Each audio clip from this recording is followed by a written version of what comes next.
forgettens en sabbat i byrå.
Alrighty.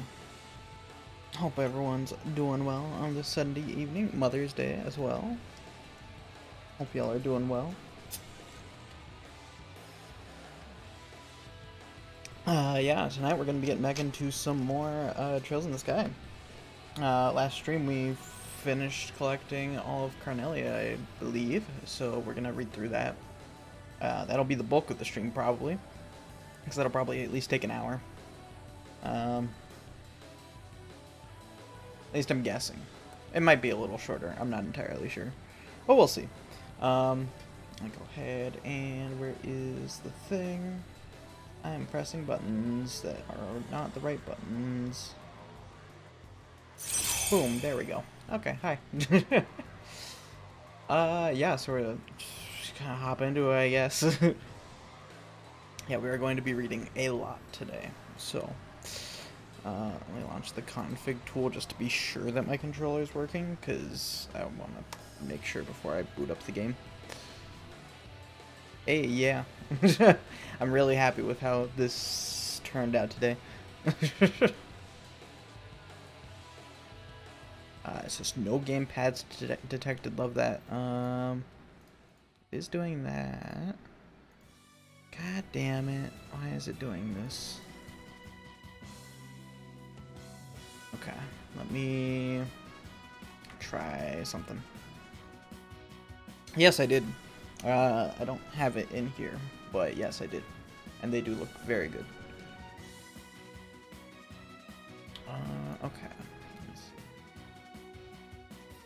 I don't know why it's not detecting the controller as an input device, because I even have it emulating as a 360 controller, which is usually what makes it work. Oh, it doesn't even say that my controller just not connected. Yeah, that might be it. Okay, what about now?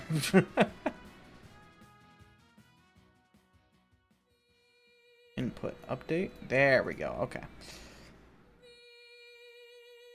Ooh, yeah, that'd be neat. Okay. Now it's not picking up buttons. What the fuck? This is picking up, right? Okay. Yeah. Go back to trails. I don't know why this is such a pain to work with.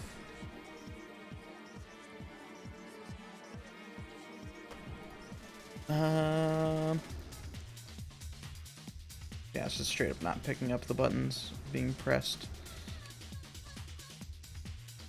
Which is weird. Last time I was testing some stuff out before and it was working when it's connected like this, so... Oh.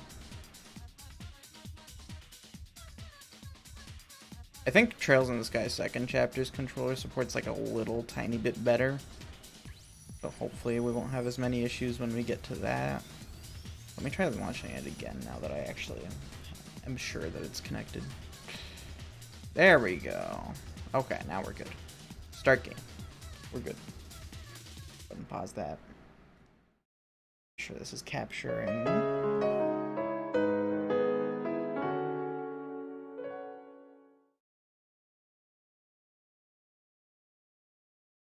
Is that... That's not doing it, right? Okay, hold up. Let me do this. And then this should work. Right? Maybe. Okay, it's working, kinda. I don't know why it's in such a weird aspect ratio. That's fucking strange. I think I just need to redo these at some point. Okay. Do window capture. We'll bring it back.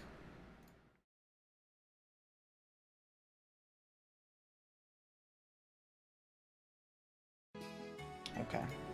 I can't see anything in the game, so I need to restart the game, I think. We're almost there, though. We got it. Ah. There we go. Okay.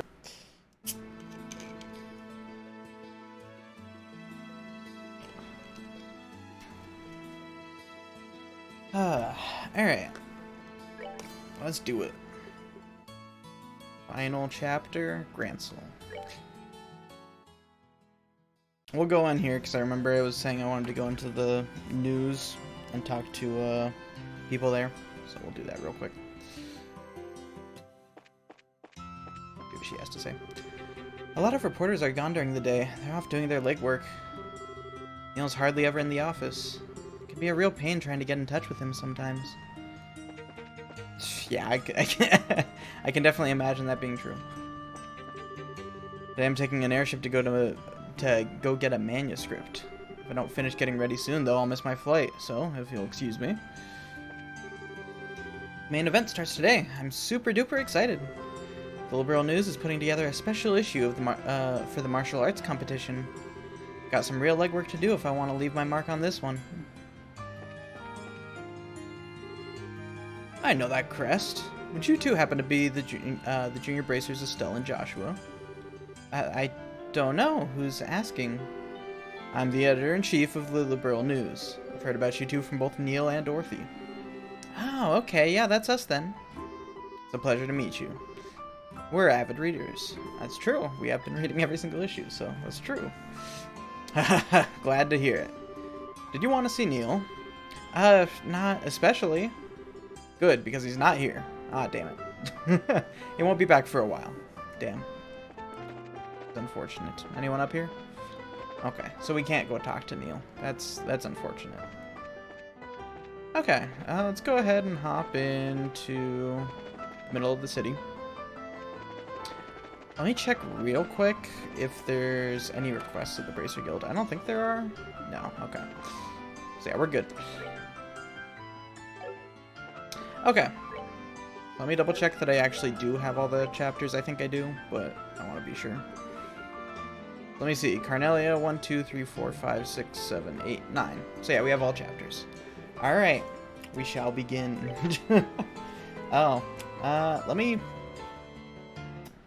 shrink this a bit so that... Actually, here's what I'll do. I'll keep it same size. We're going to move over here for a little bit. Just to read this. And then I'll just move it back afterwards. Alright. The Imperial Chronicle. I stood there, upright in front of the revolving door, scuffing in the heels of my boots against the ground. Pulling slightly on the collar of my trench coat, I dropped my chin and gazed at my partial reflection in the curved glass. Aside from my short-cropped hair, I wore a modest-looking, double-breasted leather raincoat and a pair of special-order, steel-reinforced boots, both of which, at first glance, appeared to be the most common of apparel. Yet, they were, in fact, much more than the naked eye could detect. My ordinary, average appearance, it was of just as much importance today as it had been on any other day in times past. Not far off, the sound of footfalls echoed rhythmically like the steady beat of a pendulum, swinging back and forth as the throngs of those coming and going moved quickly along the cobblestone avenue, enveloped and tinged silver by the morning mist. At times, the calling voice of a street peddler disrupted the steady flow, but soon, as the hawking cry faded away, it would resume its course. Each morning that I found myself setting foot in the Imperial City, I also found my surroundings to be unchanged and stained by the same somber tone of gray. Snatching up a magazine from the underarm of a street vendor, I tossed a few mirror into the left hand poised expectantly behind his back. The Imperial Chronicle, the magazine I read so often that even ink bleeds were familiar. Roughly flipping open its cover, I scanned the headlines along the top of its monochrome pages. Then, suddenly, my breath caught in my throat. At the very bottom of the local news page, I found those letters, that sequence of characters which I had not heard nor seen since the time of that life-changing incident. My eyes instantly gravitated to the spot, and, for a time, remained fixated. Ein Selma. The very meaning of those letters became lost to my senses as I stood motionless, my gaze fixed on the same line of text until it all seemed to coalesce into a single blotch of ink. After a few seconds of blank comprehension, my vision settled and I wrenched my eyes to the beginning of the article. As I began to read, my memories verged on a single point in my past, and then slowly started to run in reverse, heading for that fateful event 3 years prior when this name was first introduced to me.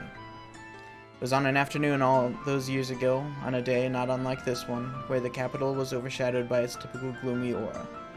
I was a little younger than now, a 22-year-old boy who stood silently in front of the boutique door as usual, double-checking his appearance before lightly treading over to Mick's Imperial factory. It was on this day that it had been arranged for me to receive a new job from Mick, the shop owner himself. Although he was a drab middle-aged man, I, being the ornament enthusiast I was, had found myself as one of his few regular customers. I headed down a dank alleyway, and after passing through a partially rotted wooden gate, I could see the soft glow of the flickering orb light just outside the entrance of the factory, whose structure was halfway below the street level. I first began receiving jobs from Mick about the time when dissension began to occur in society over the 100 Days' War. It was during this period that relations between the Liberal Kingdom and the Empire were at their worst, and the importation of orbments had become almost non-existent. Conspiring with underground elements and planning a smuggling operation, Mick made me out to be his accomplice in crime. For the job which I received by his hand was none other than that of the courier. Being nothing more than a commoner in my teens at the time, I met him and a juvie devoid of any connections in life beside. I naturally jumped at the opportunity without a moment's hesitation. Yet, even after relations with the Burl had returned to some degree of normalcy, I realized I was in no mood to give up my specialty, which focused mainly on the delivery of stolen goods. The reason being, there was no job out there which could bring in the kind of mirror this one did. With an unrefined and inconspicuous appearance, I had countless times before hidden items of various sorts in my hats and trousers, and made my way hither and thither between the borders of these neighboring nations. And though, to my delight, my wallet had become increasingly laden with a bounty of monetary rewards, I had routinely changed my alias as a precautionary measure. So much, in fact, that these false names had built up into quite a list over the last few years. I had been known as Phil, the frivolous Rooney, the trickster, and even Chris, the coward. However, Mick had always called me by one name, Toby. This was the identity I'd used for my initial job, the one I liked above all others. Alright, there's chapter 1. Yeah, I'm gonna need to drink a lot for all this.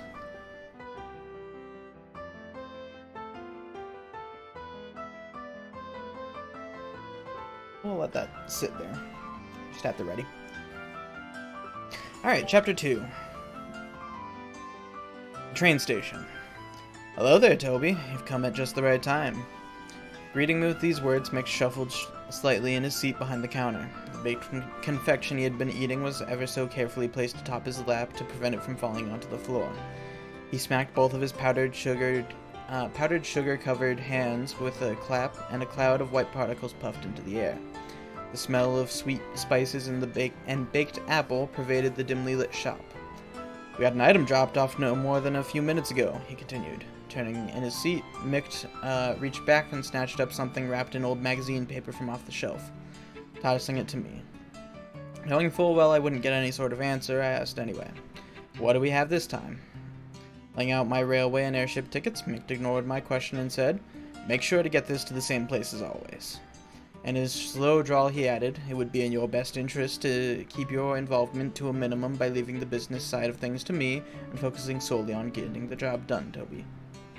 He leaned back in his chair and let out a deep sigh, the balls of his fingers kneading the bags under his eyes. Then, once again, his large hand extended down towards the unattended cake resting on his leg. Before the sweet treat could reach his watering mouth, I had already made my way out the door of his tiny shop. Hi, Flamey. Welcome to audiobook stream. We're gonna be reading a lot, so... As I walked, the wastepaper bundled package bounced around inside the folds of my bag. By the feel of its shape and weight as it beat steadily against my side, I concluded that the object in my possession was probably just more swag. It didn't make me nervous not to know what it was that I was carrying, for I had done this type of job many times before, and no matter what kind of trouble I found myself wrapped up in, I had always somehow managed to come out unscathed. Chills, you make stuff in Unity? Hell yeah. Appreciate it. In truth, my experience on the job had made me tough, and I had become well versed in the art of orbital magic. So it was that when I laid eyes on the rough-looking trio at the station, I felt no more knots of uneasiness in the pit of my stomach than it was necessary for someone of my abilities. The platform for the train bound for Libero was a bustle with passengers awaiting its eventual arrival. Seeing that the benches were so crammed full of people that they could have very well been a tin of packed sardines, I resigned myself to standing near the entrance, as I patiently waited for the train to come in, twisting my body in order to move the bag to my other shoulder. I noticed the figures of two men. Heads bent together and conversing in an inaudible tone, they stood at just beyond the ticket gate, right about where the horse head of the Imperial emblem lay embedded in the ground in a grand mosaic of tiles.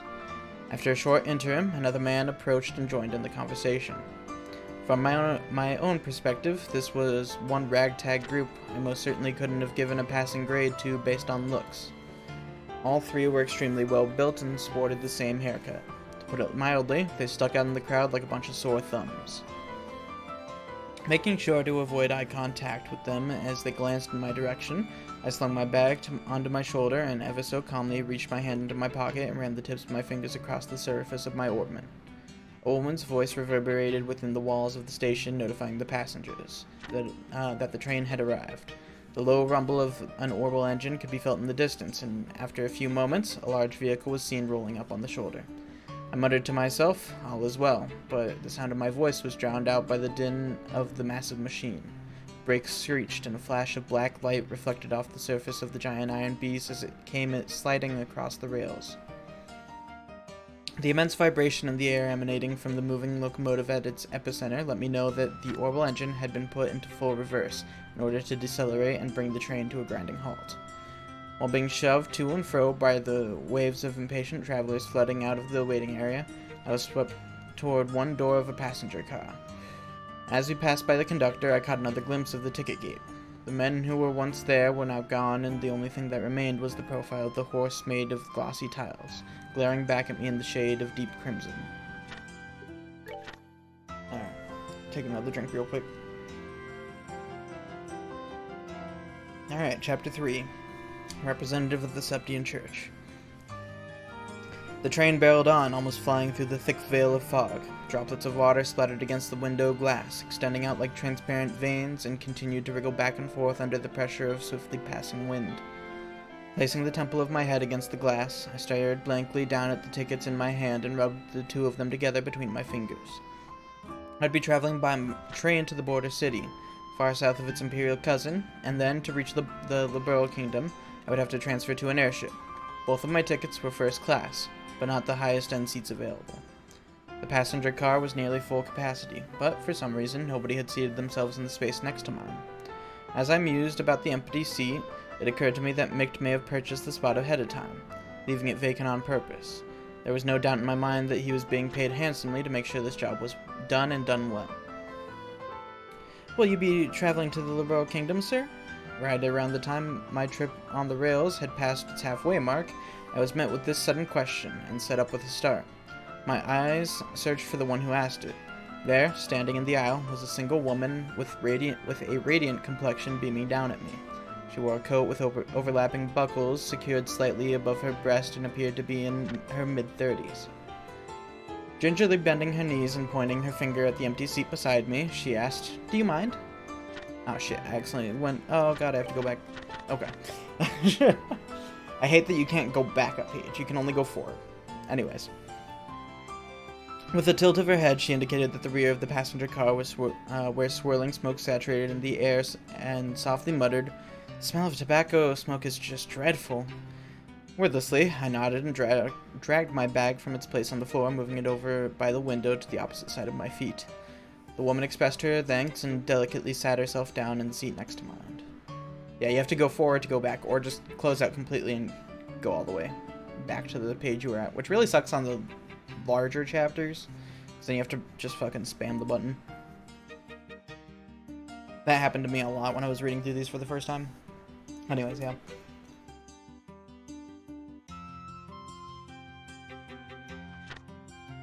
For being a perfect stranger, she talked on endlessly, and I appropriately reciprocated the conversation by saying that I was on my way to the Liberal Kingdom on business as an orbment specialist.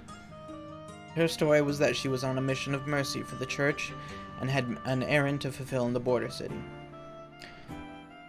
Just so you know, people sometimes refer to me as Sister, she went on. Of course, it's just a nickname. She recrossed her black leather boot-clad legs and let out a sort of suppressed titter from the back of her throat as she made mention of this. Sister Carnelia was her name. We continued on in this fashion, subjecting ourselves to a variety of idle banter, and as the time drew on, the sun overhead began to dip in its arc, crossing the celestial meridian and descending into the west. Each time the moving train cleared a grove of trees, the entire vehicle, passenger cars and all, was bathed in a warm apricot hue, flooding into the cabins, creating a majestic spectacle. I gaped at the coruscating effect, and in doing so, locked eyes with Sister Carnelia right at the moment the brilliance of the sinking western light seeped into her rich brown irises, causing them to give off an exquisite, rubescent sparkle.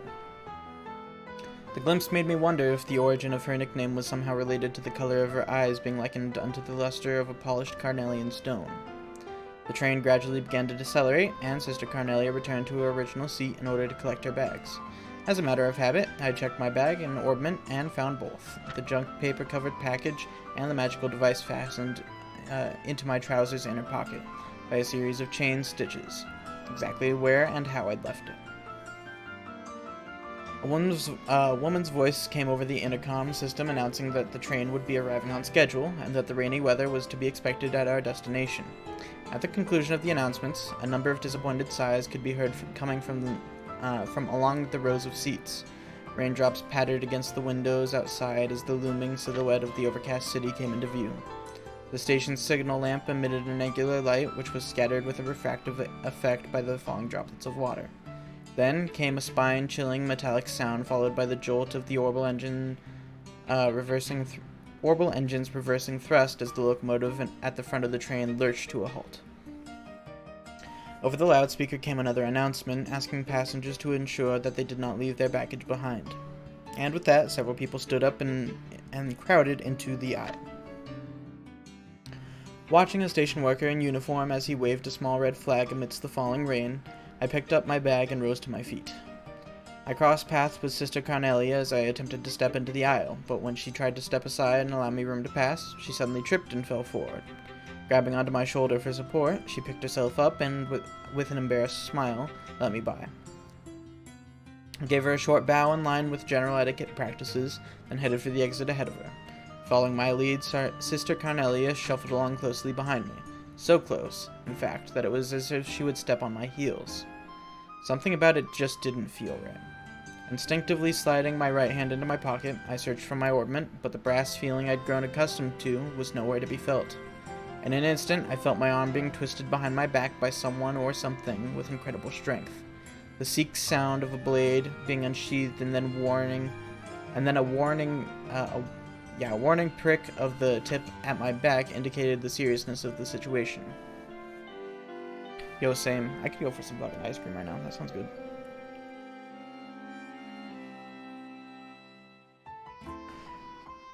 I have what you're looking for, Toby, whispered the Sister Carnelia in an almost inaudible tone, her lips barely moving just behind my right ear.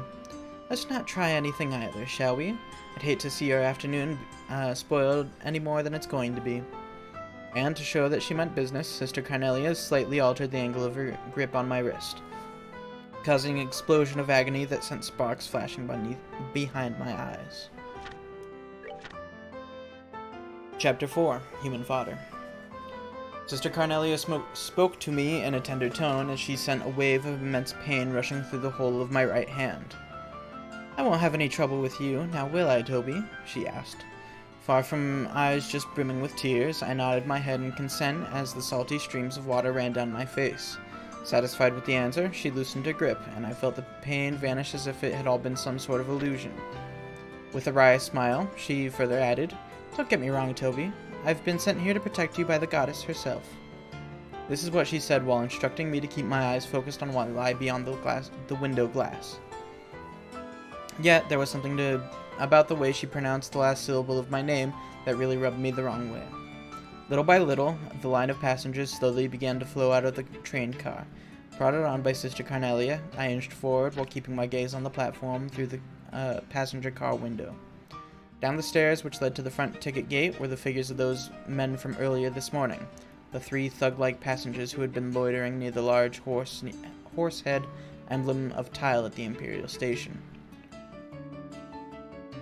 A muffled laugh echoed from her throat as she, too, noticed them. Well, isn't this a warm reception party you've got going on? Cocking my head, I quietly pleaded, Give me back my orbment.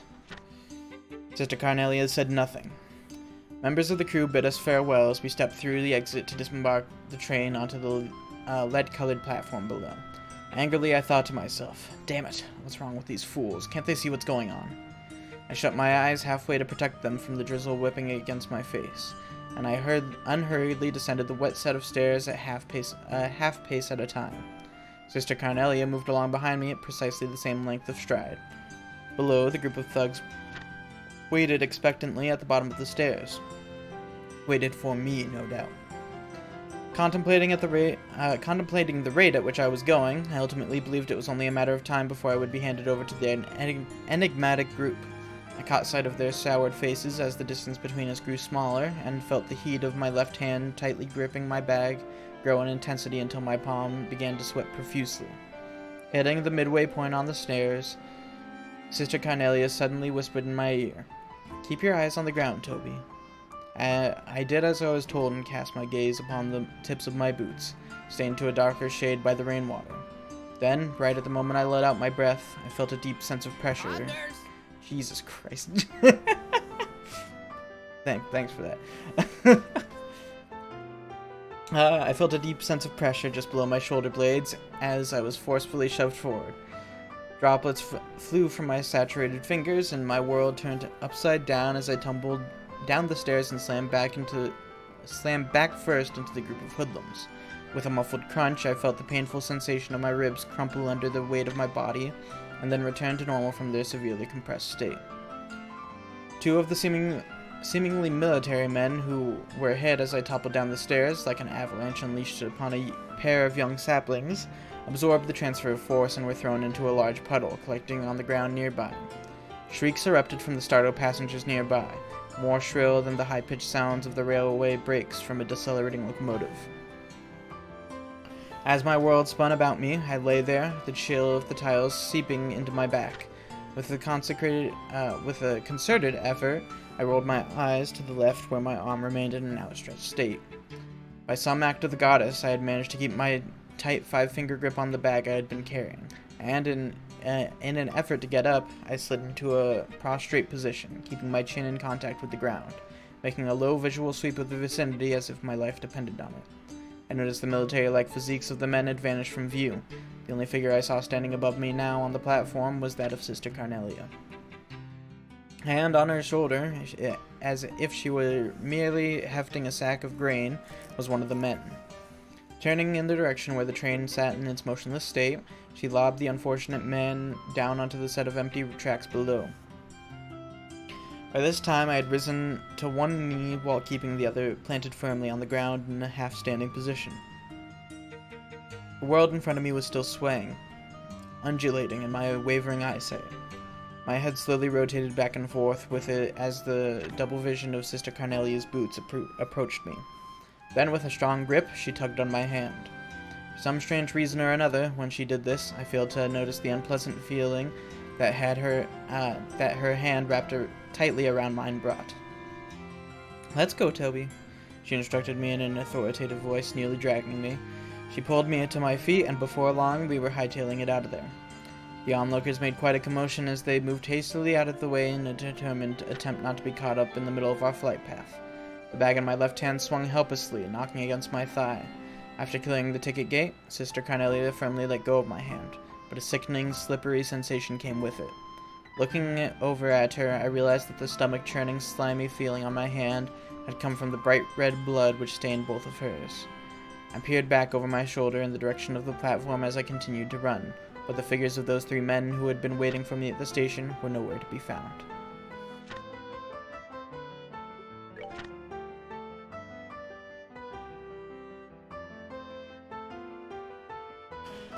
Alright, Chapter 5, Emissary of the Sabbath. I sat staring at a partially melted lump of butter on a stack of cold pancakes. Picking up a fork, I poked at them, and after turning the top one over, I dabbed the milky yellow substance between the rubbery layers. In doing so, my interest in what sat atop my plate faded to nil. A hanging lamp dangled overhead, making a sporadic buzzing sound as its honey-colored light flickered, creating jittery shadows and distorting my vision within the inn. The pouring rain outside didn't appear as if it would let up anytime soon either. Bringing my face closer to the window, I peered through the film of water flowing down the outside of the glass as I tried to make out the dimly lit avenue. Although the station house sat right at the end of the road from where we were lodged, All that was visible was the side of the structure obscured by a shadow which prevented me from being able to see the platform. "There's nothing to be worried about," said Sister Carnelia as she returned, wiping her hands with a handkerchief as white as newly driven snow. Stretching the square strip of cloth out, she sat down and placed it neatly on her lap like a napkin. Then, in a reassuring tone, she added, "We've seen the last of them for a while."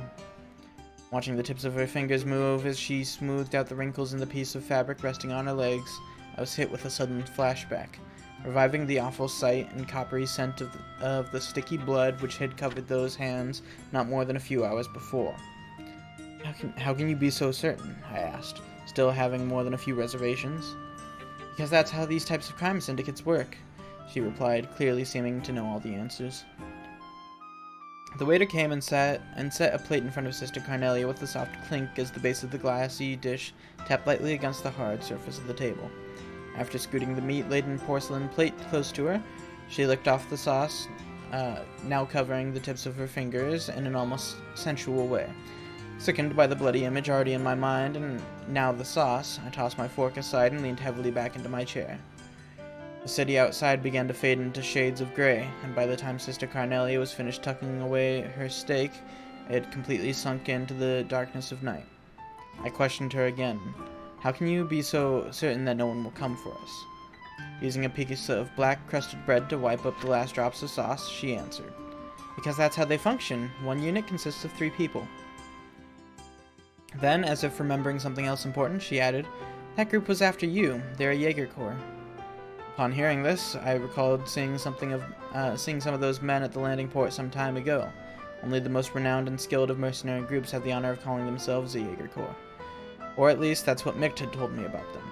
They were soldiers of fortune who were said to relentlessly follow the flow of Mir wherever that happened to lead, and they would stop at nothing to get at it, even if it meant spilling blood. Warhawks, mercenaries without borders, and a group never to get involved with, is what Micht often had a habit of saying about them. Instinctively, I slid my foot forward and checked the location of my bag with the tip of it. "It's quite simple, really," Sister Carnelia explained as she reached for her dessert. "You, Toby, are carrying something that's apparently got a lot of people on edge, and someone's hired a Jaeger Corps to take you out." "But it's not me they're after, it's what I'm carrying." "It's all the same," she retorted as she gulped down her cup of tea in a single breath. Let's see. "They're going to kill the courier before they even think about searching the contents of his bag. A butcher kills a cow before someone grills the steak, not the other way around." Lecturing me all the while, Sister Carnelia took a glossy tallow-handled knife in hand and sliced into her apple pie. The powdered sugar sprinkled on the flaky crust danced under the golden light. I felt a stabbing pain of guilt race through me, just above my gut.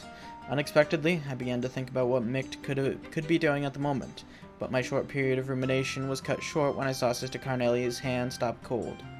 Glaring into darkness, eyes focused and intent like a hunting dog's, she tossed something shiny onto the table and eventually rose to her feet.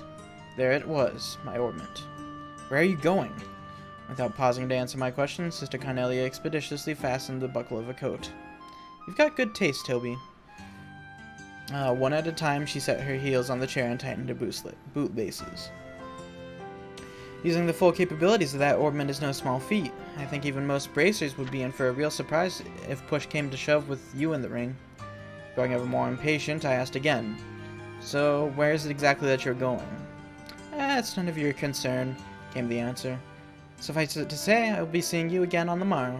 And with that, Sister Carnelia disappeared through the door of the women's restroom. As if exchanging places, 2 other men entered the restaurant, and they walked directly to the table at which I sat and stood before me.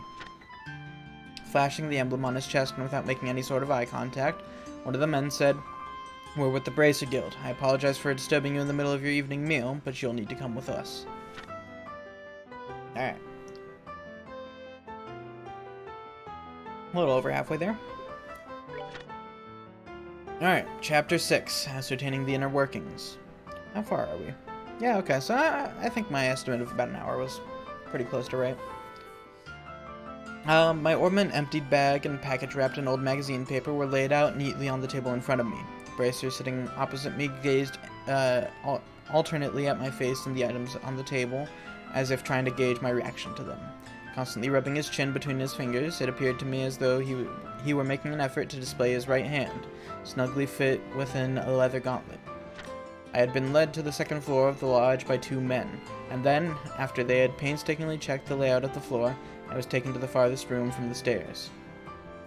It occurred to me that the reason for the use of the makeshift space was due to there being no guild branch nearby. The first man to sit in front of me was the lanky one. He told me his name, but I soon forgot which one was Clayton and which one was Pavel.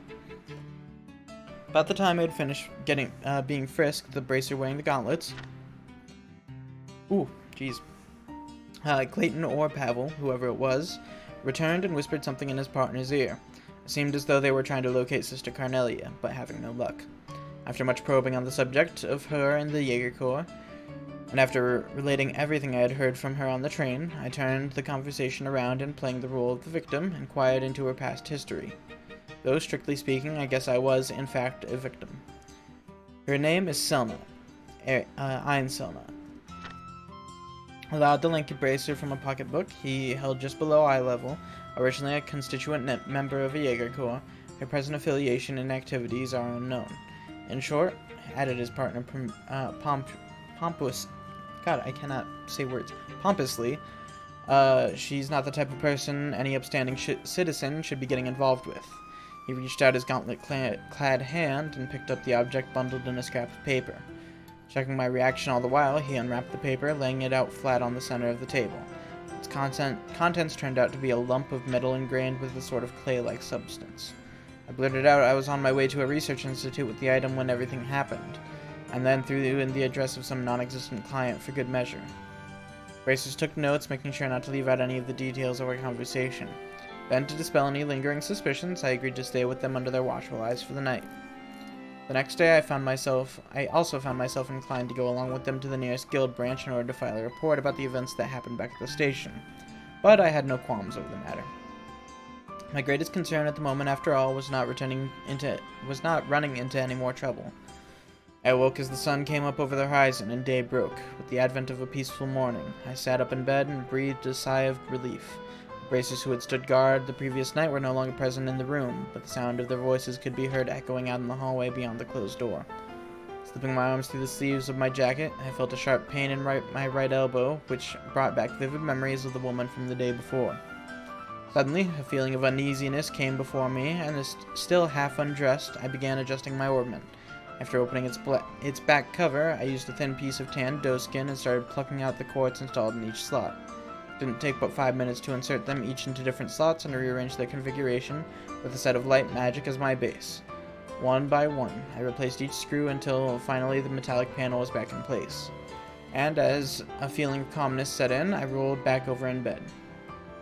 It was at that time that a tall woman appearing to be a maid opened the door carrying a basin of hot water for the sink, with which guests could shave and wash their faces. After placing the small steaming tub on the table, the woman went quietly about her daily task of removing the bed linen. Finding myself shooed from my own bed, I reluctantly head toward the basin when, just beyond the open door, I caught sight of two shadows cutting across the hallway in succession. "They're here," I heard myself mutter as the low tone of my suppressed voice reached my ears. With only a bar of soap in hand, I remained unbelievably calm as I quickly shut and bolted the door. Then, pondering my next move, I stood with my back pressed up against the wall. On the other side of the hardened clay wall, the brief clamor of fighting ensued. Fumbling with the chain attached to my hip pocket, I grabbed a hold of the ornament and I adjusted the ornament I had adjusted just barely moments before. It was two braces versus the two others I had seen moments ago. Throwing myself into the mix with the two men from the guild would definitely put us in an advantage from a numbers standpoint. However, when I turned again to face the door, the voice of self-doubt came percolating through my closed lips in the form of a distant mutter. There were only two of them, I murmured to myself. If Sister Carnelia's words were to be believed, then one unit consisted of 3 people, not 2. Again, I questioned myself inwardly. Then where's the third? The hair on the back of my neck stood on end as I realized my plight. Something swung down over the top of my head, catching me around the neck. And the next instant, I was flung to the ground. From the corner of my blurred and spotty vision came the inexplicable view of a woman with a demonic bloodshot eyes standing over me, trying to wrench the very life out of me with every twist of the sheet she had wrapped tightly around my throat. Clutching my orbment in hand, I activated and fired off a burst of magic while lying half asphyxiated on the wooden planks of the room floor. The destructive vortex of compressed air sliced deeply into my hip, but at the same time caused the woman to double over before forcefully blowing her into another part of the room. Shreds of whirling linen flecked and sprayed with blood, fresh blasted out through a gaping hole in the wall where a closed window once stood, leaving nothing behind but shards of broken glass and a frame rent beyond all repair. What is my phone doing? It's fucking going nuts right now, and I don't know why. There we go. That was, like, distracting me and fucking me up.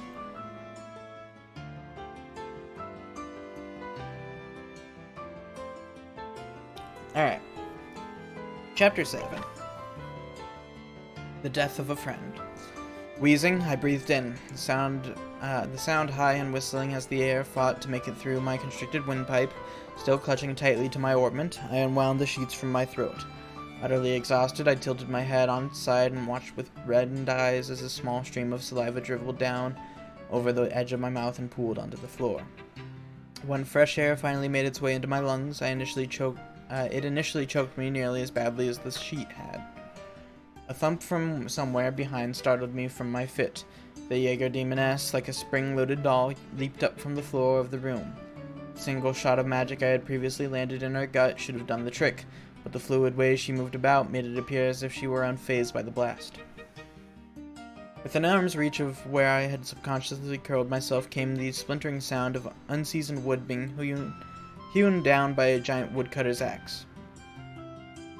In the following instant, Sister Carnelia came flying through the newly opened hole in the timber door, her entry punctuated by a cloud of splinters. Her arms as pliant as whips, she passed by the female Jaeger in a lightning-quick motion, and with a turning assault, clocked her opponent full tilt in the face. The woman spun with the force of the blow and fell with a tumultuous thud, her head cracking hard against the floor. Like a prima ballerina, Sister Carnelia raised her knee high until she had tucked it securely up against her sternum. She stared down at the outstretched figure on the floor.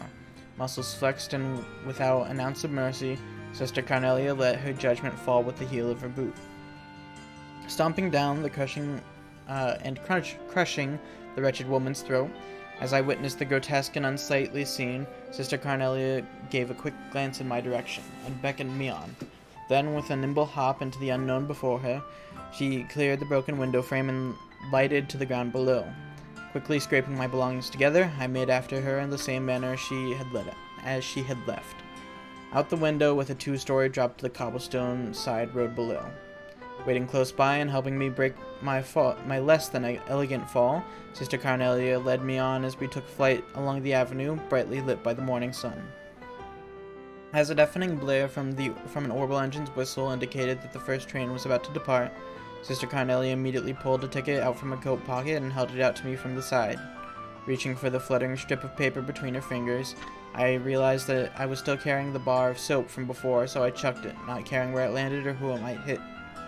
Aboard the train, the smoggy haze from the incessant smoking of the nattering gentlemen had permeated into every nook and cranny of the passenger car.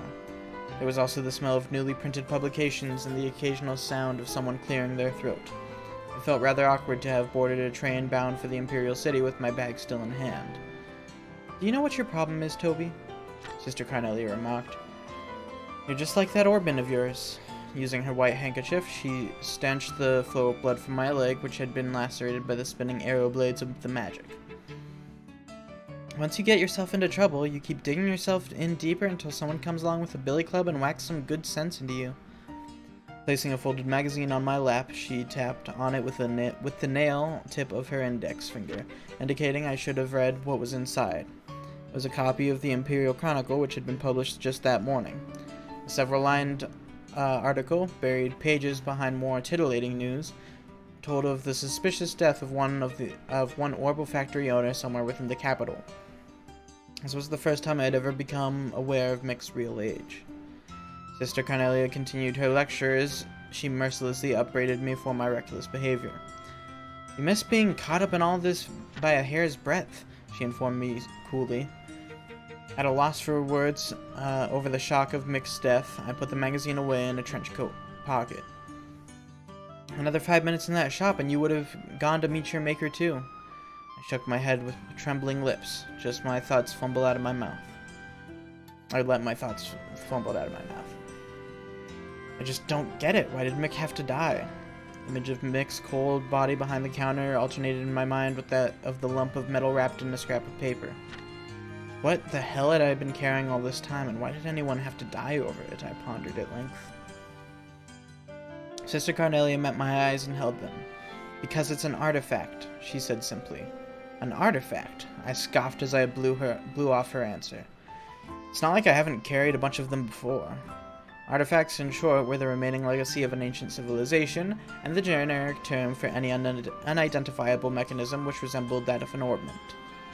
I had spent my days as a courier smuggling any number of these items under the false pretense that the goods I was carrying were nothing more than rare antiques, and readily placed them in the hands of those aristocrats amongst whom they were especially in vogue, and for the most part my current possession appeared as though it belonged to the same group as the others. Personally, I could find no value in the collecting of these artifacts, besides the indulgence of oneself in a decadent hobby.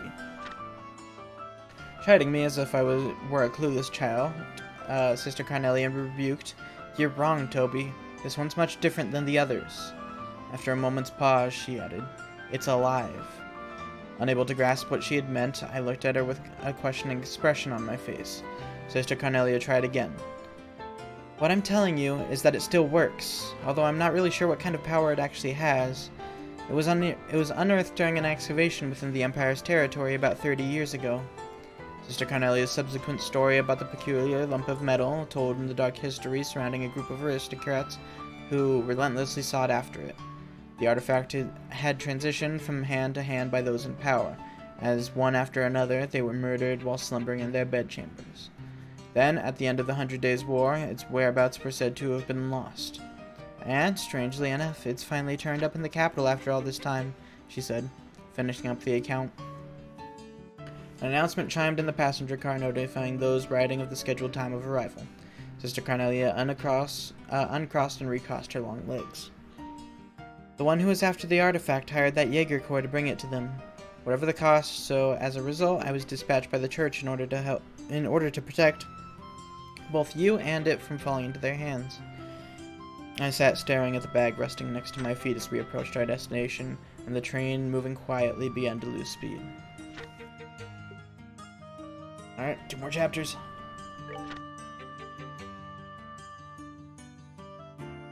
And the bowels of the Imperial City. Moving purposefully through the crowd, we made our way between the rows of seats. Each time the swinging bag in hand struck the side of my knee, I became keenly aware of its presence. It was an unnerving feeling, quite like I had unintentionally brushed up against someone in an offensive way. Furthermore, it was nearly inconceivable to my mind that the ancient relic the Jaeger Corps were pursuing with such a frenzy was sitting right here inside the stitched cloth of this cheap handbag. What a fool Mick had been. Hadn't he known the burden this object would be one far more weighty than the both of us could have ever hoped for? I squeezed my eyes shut against the thoughts flying around in my mind and addressed Sister Carnelia, who followed closely behind me. "Will we be making a break for the cathedral once we get off?" "Yes, that was the plan," she answered. Scanning the scene outside the window of the passenger car, I think that's the only option we've got if you want to make it through this day alive." The station where the train was set to arrive was unremittingly crowded with countless droves of passengers, and as usual, the sky was slightly overcast. Everyone outside on the platform stood shivering in silence with their collars drawn up to their ears, huddling close to one another for warmth like a flock of waterfowl on the tidelands in midwinter. "Don't worry, I won't be tossing you down a flight of stairs this time, Toby," jested Sister Carnelia. "Although, if there were 2 more of you at my disposal, I might have decided otherwise," she added. Evidently, the numbers in our welcome party this time had seen a rather dramatic increase. The odds don't appear to be in our favor, she said in a low voice, her warm breath tickling the lobe of my ear. We won't be able to leave through the ticket gate. As soon as we stepped off the train, we stealthily moved to the opposite end of the platform. After sneaking out a large door for only authorized station personnel, we jumped down onto the path of railroad ties and steel rails below. The biting cold wind of the capital swept freely across the unobstructed railroad tracks, causing me to shudder as it ruffled our coats with its chilly touch. Slipping between the couriers over a pair of freight cars, we moved cautiously along their edge, sticking close to the shadows. Over there on the cargo platform, workers were busy unloading containers. For someone who had his mind set on becoming the dealer of pilfered goods, gaining illicit entry into the station would be one of the first of all basics. Showing my ticket, I spoke politely to one of the workers, then with a scenario picked out in my head, I sold it to him as I played the part of a manager here on business with a celebrity of a notable repute. Midway through our conversation, I introduced Sister Carnelia, who did our best to give the man a glamorous smile and feminine pose. I had possibly gone a bit overboard when I stated that she was an opera singer, because the way she carried herself made her look more akin to a low-wage sell-song in a bar of drunkards. Yet, in spite of it all, the worker graciously let us through. You're so good that it's almost scary, Toby, Sister Carnelia said as we raced through the station's warehouse sector. You should seriously consider getting another job, she went on. I bet you're gonna tell me to, it's the wrong voice. I bet you're gonna tell me to join the Bracer Guild, right? Come on, those guys would turn me down in a heartbeat, I said as I laughed off the thought, then throwing the idea back in her court, I asked, so how about yourself? Why don't you join the Bracer Guild? Reaching the end of the warehouse sector, we came to a stop in front of a large chain-link fence. Sister Carnelia crouched down, and while sliding a drainage cover to the side, laughed at my previous questions as if it were insane. Are you kidding? She asked. They'd gun me down the second I set foot into one of their branches. The winding, narrow stone tunnels, like the one we were in, ran everywhere beneath the Capitol. We crawled along as the light shining down the drainage grates on the side of the road, large road above us illuminated the one-way trail of light, illuminated the way like a trail of flickering orbital lampposts. Jesus. Let me recompose myself for a sec, because I've been going.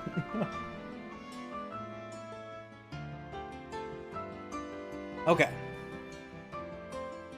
The feet of those walking along the avenue passed right by where we were, but not a single person noticed us scraping our way below them.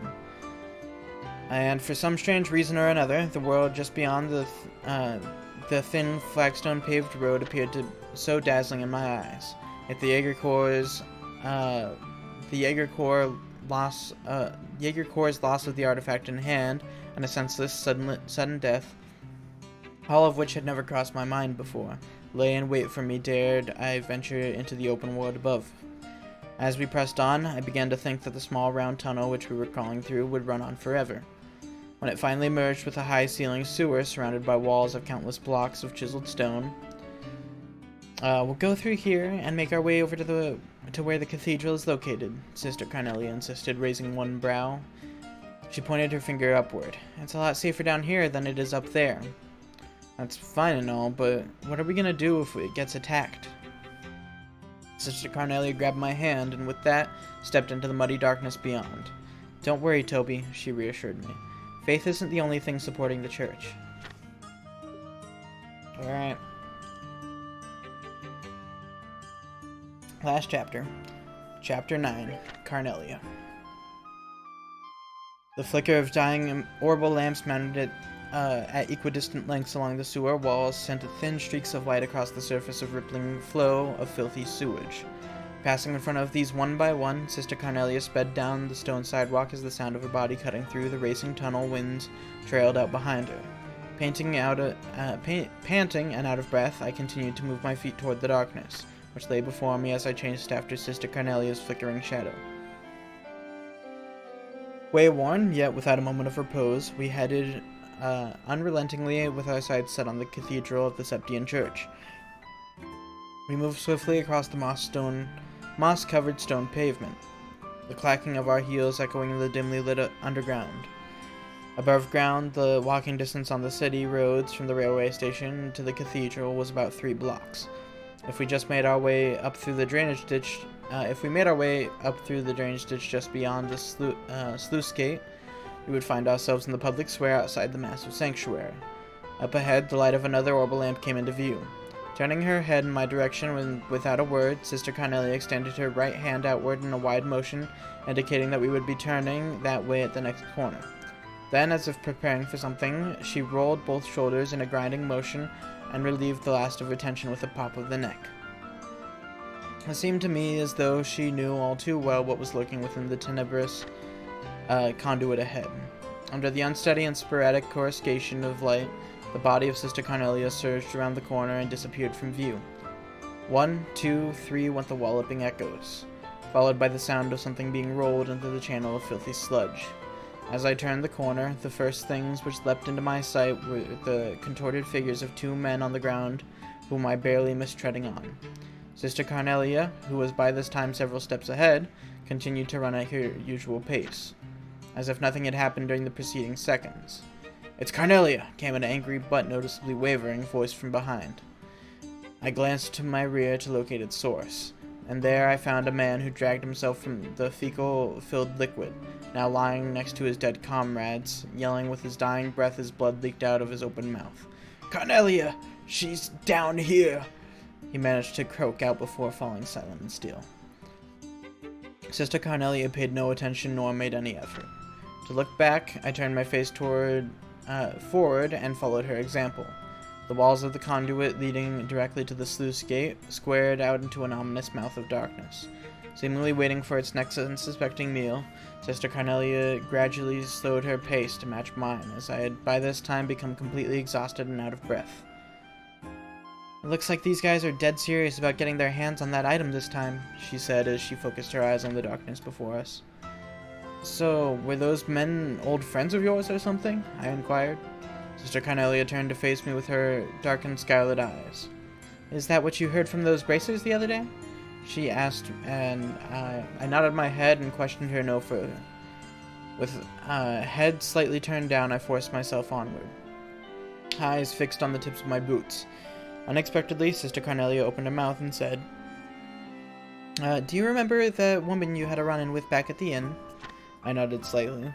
"The whole reason I gave up my life as a mercenary is because I didn't want to meet a tragic end like that," she continued.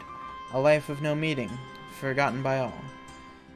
I looked up at Sister Carnelia, and seeing a slight show of emotion in the side of her face, I heard her repeat the same line of words a few more times before finishing my thought. "If I'm gonna cash in my life's chips, then I think it's best that I fight for something that's worth fighting for. At least that way I'd be able to leave a legacy of my existence behind." Taking in her words, I ran steadily beside her as I felt a sense of nondescript apprehension slowly begin to creep over me. During the short intervals between breaths, it suddenly seemed as if I were hearing the faint sound of sloshing water from behind, which caused me to prick up my ears and turn my head in its direction. "So, you noticed it too, huh, Toby?" Sister Carnelia showed her step until finally coming to a complete stop. "They've blockaded us from behind, so there's no turning back now," she said, the direness of our situation heavy in her voice. We had arrived at an intersection where the conduit we were in and another crossed paths, and just beyond the wide, fetid flow of sewage water before us, I could see the dimly lit sluice gate. I placed my back against the damp bricks of the nearest wall for a moment, tried to catch my breath. "They're probably lying in wait for us," Sister Carnelia assessed stolidly, after glaring across the flowing sewage of the merged channels and then turning her head to the rear and narrowing her eyes again. "And, unfortunately, this time we won't be able to circumvent them." With a sound of composure revealing her utmost resolve, Sister Carnelia took in a few deep breaths. I laid my hand on my orbment, gripping it in the palm of my sweaty hand, and then wrapped the strap of my bag securely around the opposite wrist. And, as always, Sister Carnelia checked her boots before standing upright. Then, taking a few steps back and holding my breath, I raced forward and darted into the Stygian flow of waste. Is that the end? I feel like there's one more chapter. Hold up. Let me double check. We might have to... That doesn't feel like the end. I don't remember, though. I think there might be a second book in one of the later games, so that actually might be it. If there is one more book, I'm just going to look it up now. Book series, there we go.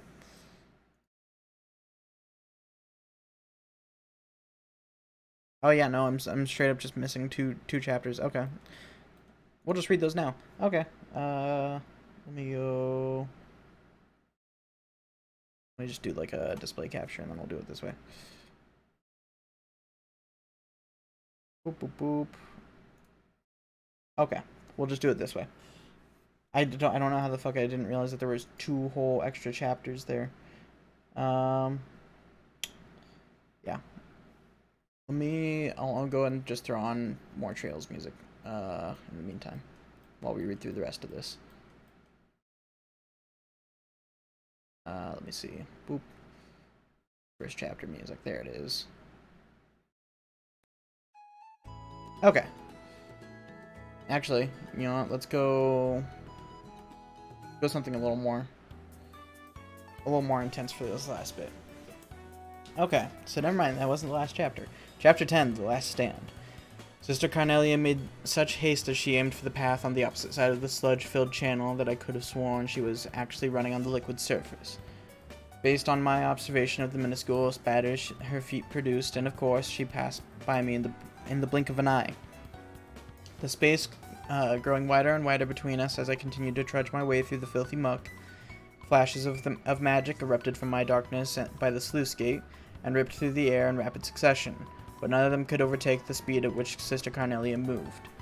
In an unyielding offensive by the shadowed aggressors, this settled fesulence in the depths of the channel was thrown up in the form of a powerful tsunami, and in the instance before clearing myself from its destructive path, I feared that the terrible wall of sediment filth would crush me under its weight and bring me to an unsightly end. Damn, you're right, Flamey. With a mid-air spin to avoid the last of the oncoming magic, Sister Carnelia flew to the opposite side of the channel with incredible speed, hurtling toward the wall of piled-up sandbags behind which the attackers took cover. She whirled her arms in a ferocious onslaught, one by one like a row of pins being struck by a weighted object. The line of standing Jaegers crumbled to the ground. Sister Carnelia's attacks were like a whirlwind of death. Blurry with speed at which they struck, they came in advancing at inconceivable angles, puncturing throats, slashing open arteries, and then they were gone. So it was that, when I finally reached the cobbled path beyond the stagnant channel, not a soul was left standing beside Sister Carnelia and myself. The gate is at the end of the ladder, just beyond this gate. Or the cathedral is at the end of the ladder, just beyond this gate. She indicated as she flicked dripping blood from her fingers like a child who forgot a handkerchief to dry her wet hands. Her eyes shone with the afterglow of battle. The Jaegers can't be far behind, so we'd better hurry, she warned, as if to punctuate our warning. The damp sounds of numerous feet kicking up water as they advanced toward our present location had now become clearly audible to my ears. Stepping over over a handful of Jaeger corps, let me just loop that. Stepping over the handful of Jaeger corpses lying scattered about behind the wall of sandbags, we made our way for the dry bed channel which lay ahead of us. I placed my hands on the slightly damp stone floor in the empty channel and crawled through the half-open door of the sluice gate. A falling water droplet struck the nape of my neck as I passed through the cramped opening, causing me to stop dead in my tracks. In the moment that followed, I recognized the sound of an orbment overhead on the verge of a discharging burst of magic. "Toby!" came the ostensible voice of Sister Carnelia with my vision was instantly flooded with a wave of exceeding brightness. Then, in the midst of this world of blinding light, came the hand of a savior which grabbed me firmly by the shoulder. The powerful feeling of being dragged and the explosion produced by magic rupturing stone were almost simultaneous. As the booming roar swept across the whole of my body, I was thrown backwards towards the ground despite my clouded vision. I managed to somersault before landing in the prone position. Choking on the filthy puddle I had fallen face down in, I lifted my head in time to see a cloud of blackened dust being heaved from the mouth of the halfway raised sluice gate door. As if my worst nightmare had now become reality, I watched as one after another the blockading Jaegers emerged from the smoky cloud, each bearing a glinting blade. I floundered about on the slippery mud and watched as their ranks sprang into action and closed in, their rugged facial features now visible to my eyes. Instantly rolling to the side, I unsheathed my hidden blade as I attempted to deflect a wide, arcing slash of another with my bag. The cloth of the bag, over which the sharp edge ran, split open without a sound, and the paper-wrapped orbment fell onto the cobbled floor. Frantically, I searched for the orbment at my side, but I was unable to get a grip on it because of my clumsy, panic-stricken state. One of the mercenary men, his eyes intent on my throat, drew back his long sword to end my life. But before he could make his move, a dark silhouette appeared from behind him. It was Sister Carnelia. Her hands, moving with such finesse, disarmed the man in an instant, and left only his sword behind before he was launched from view into the hanging shadows, veiling the dank conduit. As the sound of the falling sword struck the ground with a high-pitched clink, Sister Carnelia dropped to her knees. Her soft, whispered words were full of regret. "I'm sorry, Toby." With her head bowed forward, I watched in disbelief as several streaks of blood began to run down the sides of her face. Let me see, where's another good song to... Let me just pull up the main soundtrack. I'm gonna swap songs.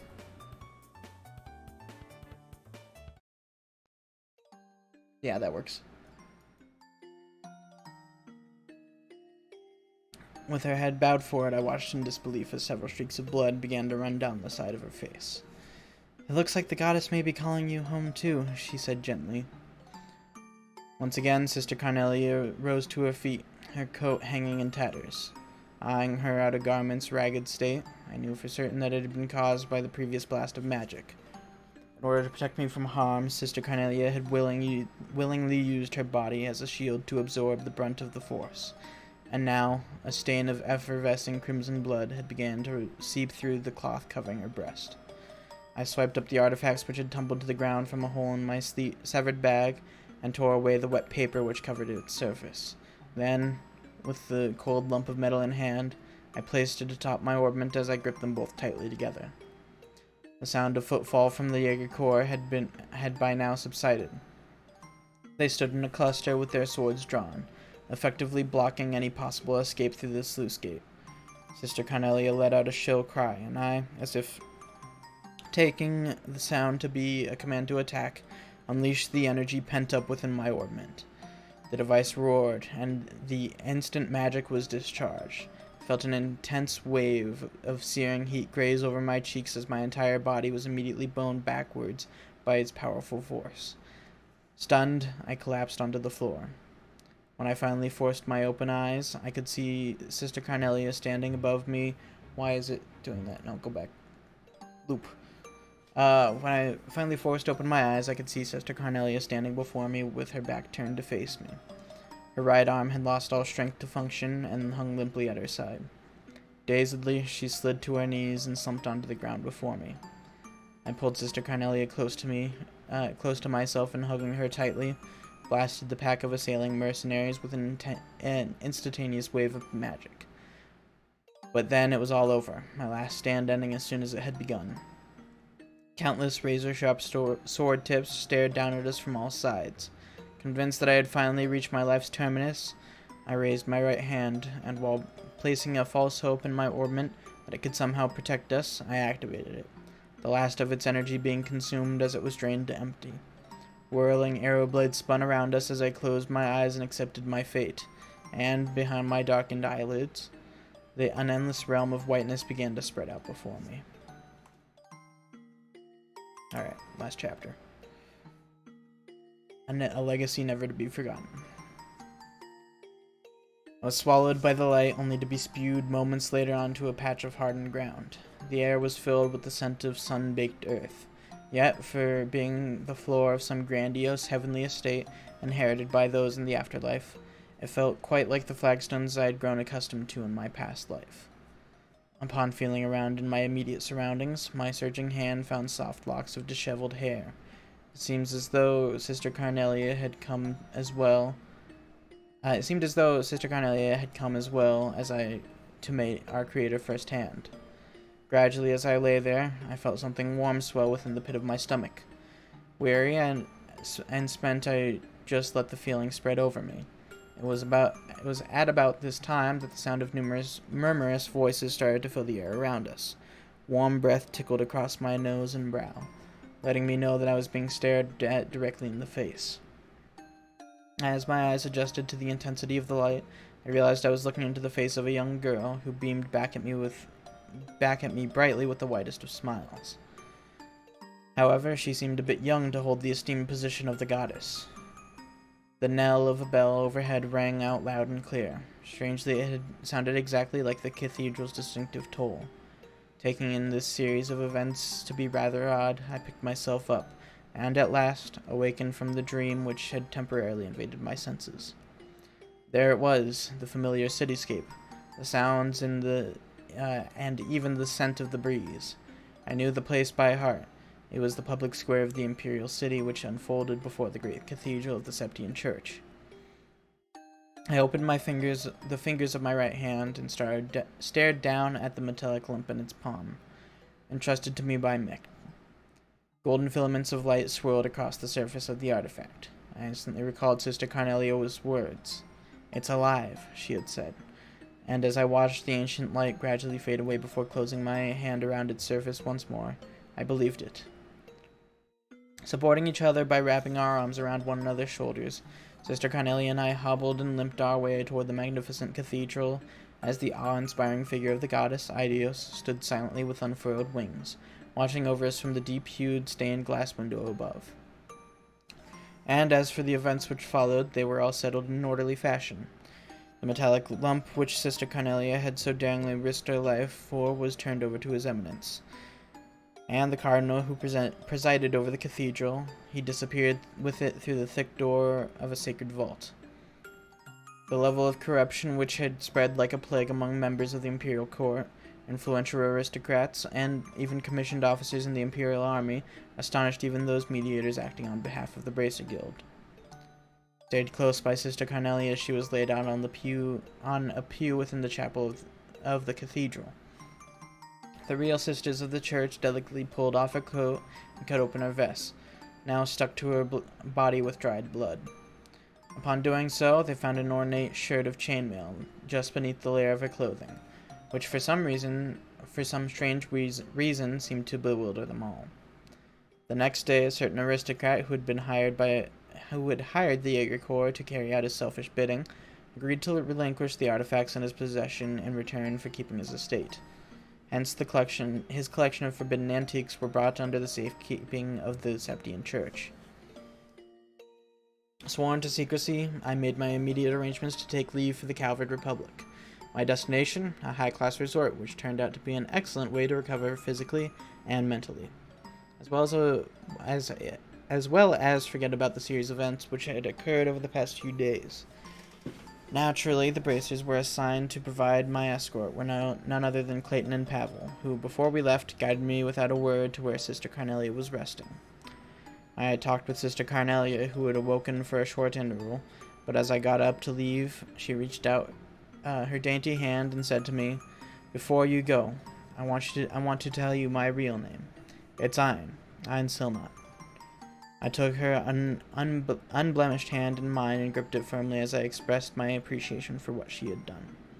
And today, now 3 years later, I stood staring at her name once again, but this time printed on a page of the Imperial Chronicle. Ein Silnot. Below those printed characters ran a few lines of an unembellished article.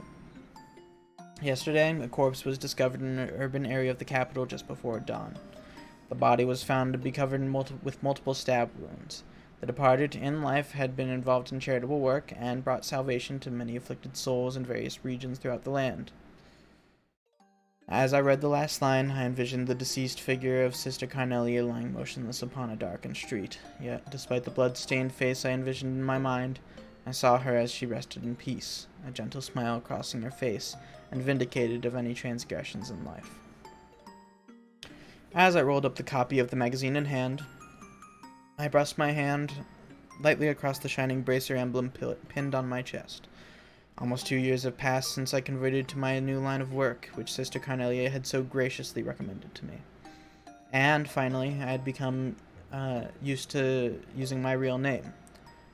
Toby, came the whisper of Sister Carnelia resurrected in my ears. Now, only known as Toby, I pressed my forehead against the cold, clouded window of the passenger car, the refulgent eyes of Sister Carnelia shining brightly like a carnelian stone, forever ingrained in my memory. In my mind's eye, I watched as her coat sleeves trailed out behind her, and she dashed into the darkness of my memories. Opening my eyes, I gazed out through the glass, and there I saw the bleeding rouge, colored illumination of the Imperial City, as it faded away beneath the heavy white fog. The end. There we go. Done with that. Woo. There's Carnelia. Alright, let's go and pause that. And yeah, I can go ahead and get rid of the display capture. And now we can actually go into the game. So yeah, I was about right. That took about an hour to do.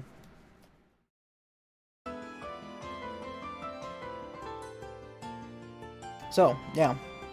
That's a cool story. As with most stories and trails, there's a lot of foreshadowing in that. A lot of foreshadowing.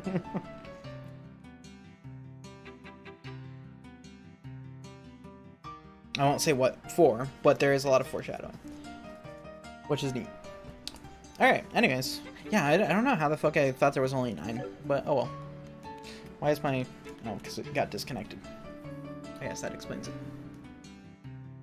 There we go. Okay. So where do we have to go now? Let's find out, because I actually don't remember.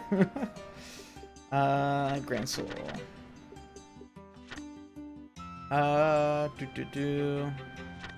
Okay, yeah, so we just have to do... We have to go to the arena.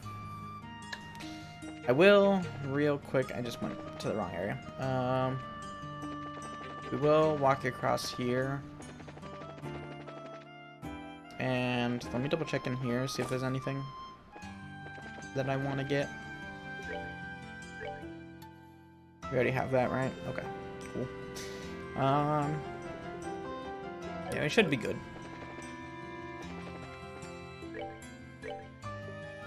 Let me see, is there anything here that I don't have? Mirage rings, sure. Buy 4 of those. And proxy puppets aren't that useful. Basically just a free revive. Is there anything here that like I can't normally get? No, doesn't look like it. Okay. I'll check out the orbment shop real quick too. See if there's any orbits there that like I don't have for some reason.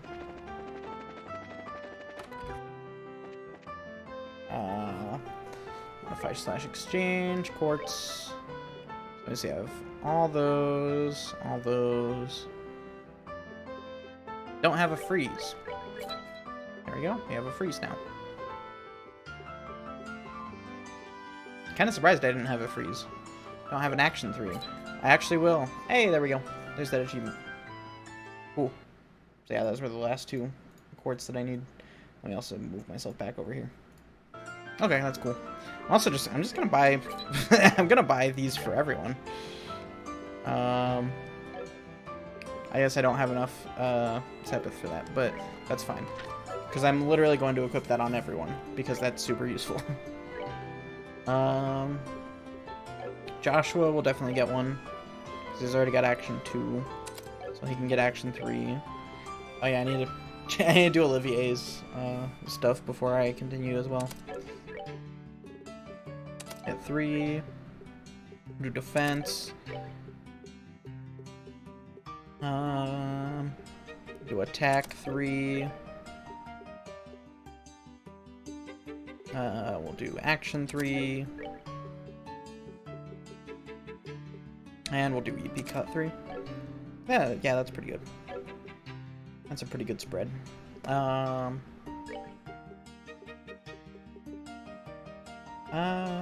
Definitely want information on Estelle.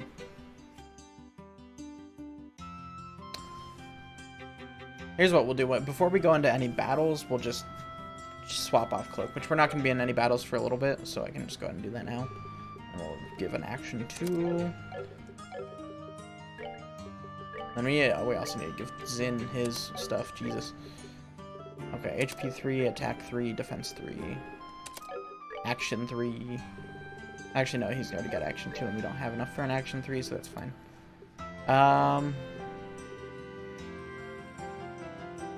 Let me give him an impede, actually. That would be pretty good. 80% success rate to do that. Yeah, that's nice. And then we'll give him Petrify, sure. Because this one's also, yeah, it's an Earth Quartz only. Okay, yeah, that works.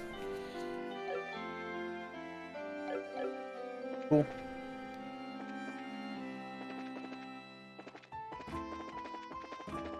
Yeah, Zin's gonna be our main impede man. Because it's an 80% chance to impede, and he pretty much always will do that. Alright, do we have to go to the ticket counter? Yeah. Morning. Oh, Zin, good morning. Do you feel ready for the next match at noon? I do, and I'd like to finish my registration if I may. Can you help me with that? Absolutely, I can. When I first heard the news, I thought to myself, how is he gonna fight all by himself? Hey, wait a minute, aren't you the ones from yesterday? Hey, how's it going? We'd like to register for the tournament as auxiliary members of Zin's team. Would you now? And we'll need you to fill out these forms, please. Estelle, Joshua, and Olivier filled out the required paperwork. Next to his signature, Olivier detailed a red rose for flavor. So, you two are members of the Bracer Guild, but according to your profile, sir, Wandering Lyric Troubadour Extraordinaire? Ambassador of Peace and Hearts Most Fair? And there's a note under it, trail the extra E and don't spare the spittle? 30-second clip of a scrapped idea for music and wish it was a full track. I feel that. I know, yeah, that would be pretty sick. It's always one of those things where it's like, come up with an idea for music and then you're just like, yeah.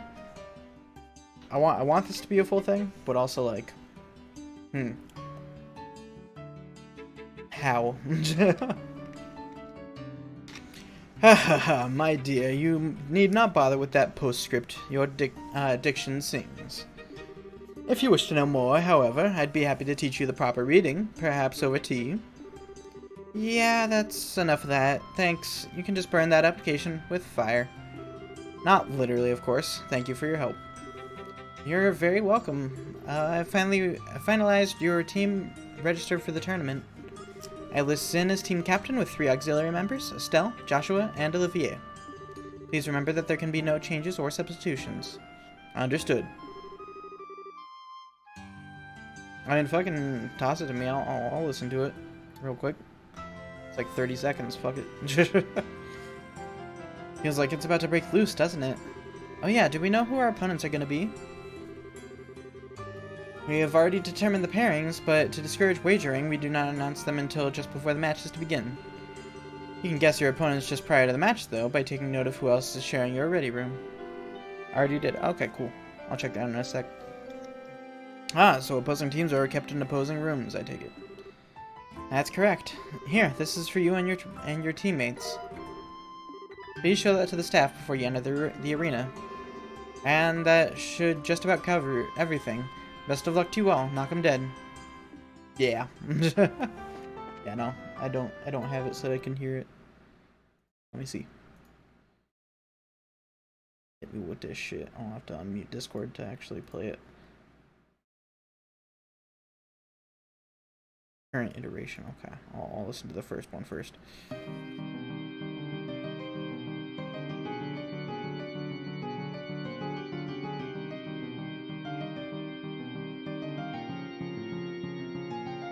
It almost gives me like Castlevania feels.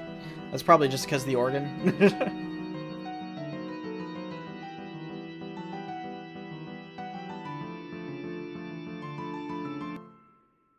Okay, that's neat.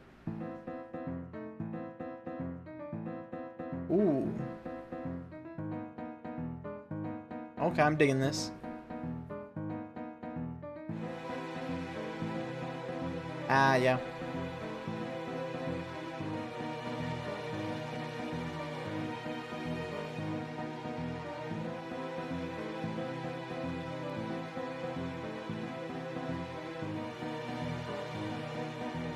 Okay, yeah, I'm digging that. That's pretty cool. Yeah. Yeah, it's just like that kind of like slightly off kilter. I like that. That's pretty neat.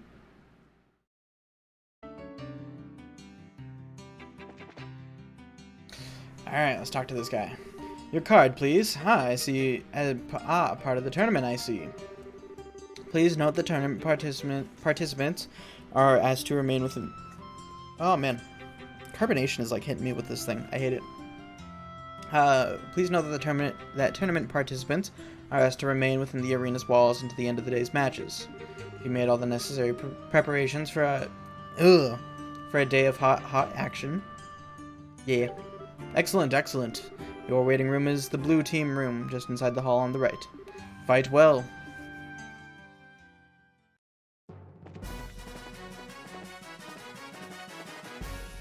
Is anyone up here? Yeah, I could definitely see that. Who's up here? I hope the match starts soon. Yeah, these are all just unnamed spectators, so I'm not super worried about it. I wonder if we can try and walk into the other room. Isn't this the wrong room? Pretty sure that our room is on the right-hand side. Oh, yeah. Yeah, that is indeed the case. Alright. Zin's team, correct? Today you'll be on the room on the right side of the hall. The time has finally come. Break a leg, guys. Please wait in your room for your names to be called. Alright. Let's go. The blue team is on the right, so this must be the waiting room. Yep, it has to be. Well, why don't we just relax until it's time for the match?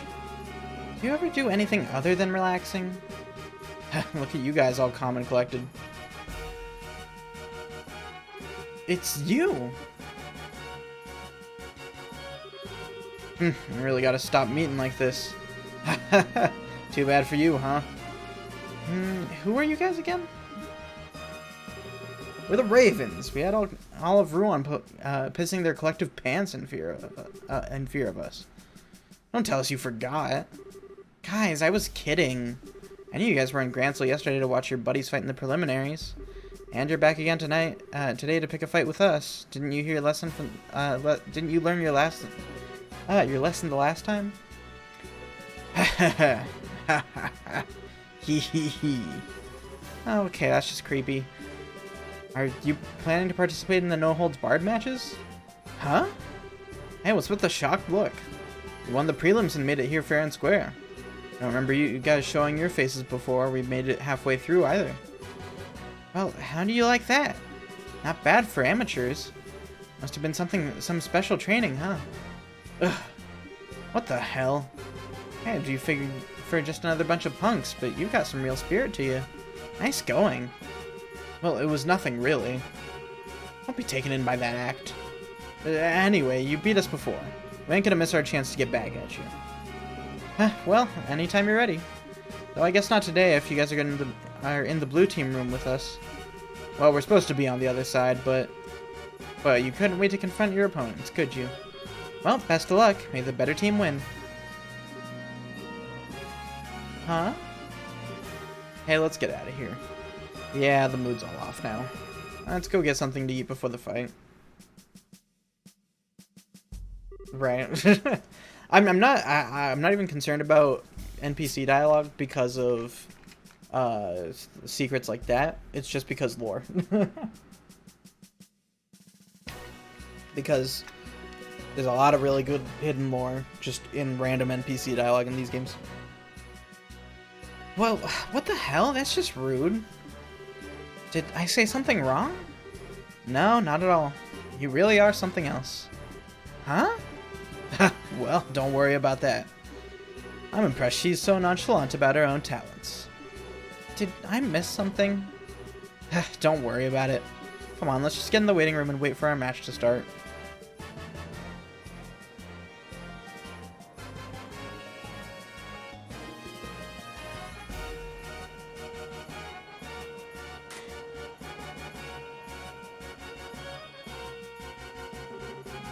Almost time to start. My heart feels like it's gonna break right out of my chest. Calm down. we have to do is wait patiently until it's our turn. They'll call for us. Ah, that doesn't calm me down at all.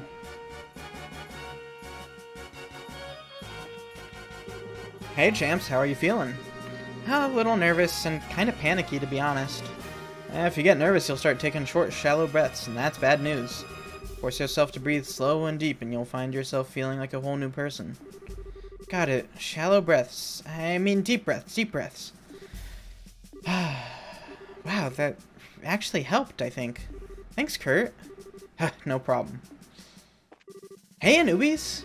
Hey, Annalise. Looks like you got onto Zune's team. Not too shabby. I'm looking forward to seeing what you got. Hey, Estelle. Since we're in the same room, that means we won't be pitted against each other in today's matches. Not too bad, huh? Yeah, it is, but that just means the fun gets to last longer for you, right? If nothing else, you sure do know how to trash talk. Hey, it looks like you're in. Yep, sure are, thanks to you. Show us what you can do, and may the best team win. Without General Morgan here, we'll need to give 110%, and we absolutely will. So you'd better believe you'll be seeing us again. Border garrison, not to be messed with for sure. But we're not about to lose. This tournament is where we military and you bracers get alike to shamelessly display some prowess. Take what you got up there, and don't lose an eye, because that would really hurt. So don't you dare break my focus, or I will kick you. Okay, Jesus. Is it our turn yet? I'm dying to do some killing. Bro, I don't think you're gonna be killing out there, Jesus. All we can do is our best, and our best is all we can do. Here's where we show whether or not all that practice paid off. Can't afford to hold back, not against any of them. So you're bracers, huh? You guys are pretty good for your age. May the best team win. Maybe talking to the other teams will help calm some nerves. I already did that. After all, we're not fighting anyone in this room today, so we can all get along just fine. I'm in the moments just after the curtain rises, but before the diva sounds her first refrains. Quick, hand me a glass, that I may catch this feeling and drink deep its bitter malt. Fucking love Olivier. No matter how you look at it, these are some strong teams. Glad I came to Lord Burrow. This place seems right up my alley. We must apologize to everyone for the long wait, but we will now commence with the no-holds-barred matches. Jesus, I just banged my knee against my desk.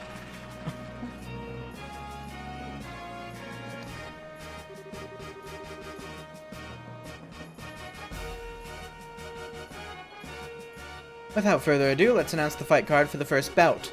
Southside, Blue Team, Bracer Guild. Gransel Branch, Team Captain is Kurt. Northside, Red Team, Royal Army Assault Cavalry. Team Captain is First Lieutenant Jed. Okay, we're up. The Assault Cavalry is made up of the best men of the uniform. They won't be easy to beat. Good luck, guys. You can just leave the heavy lifting to us. Let's go! Now we begin with the first match of the no-holds-barred tournament. Both teams go to your starting places. Ready? Begin!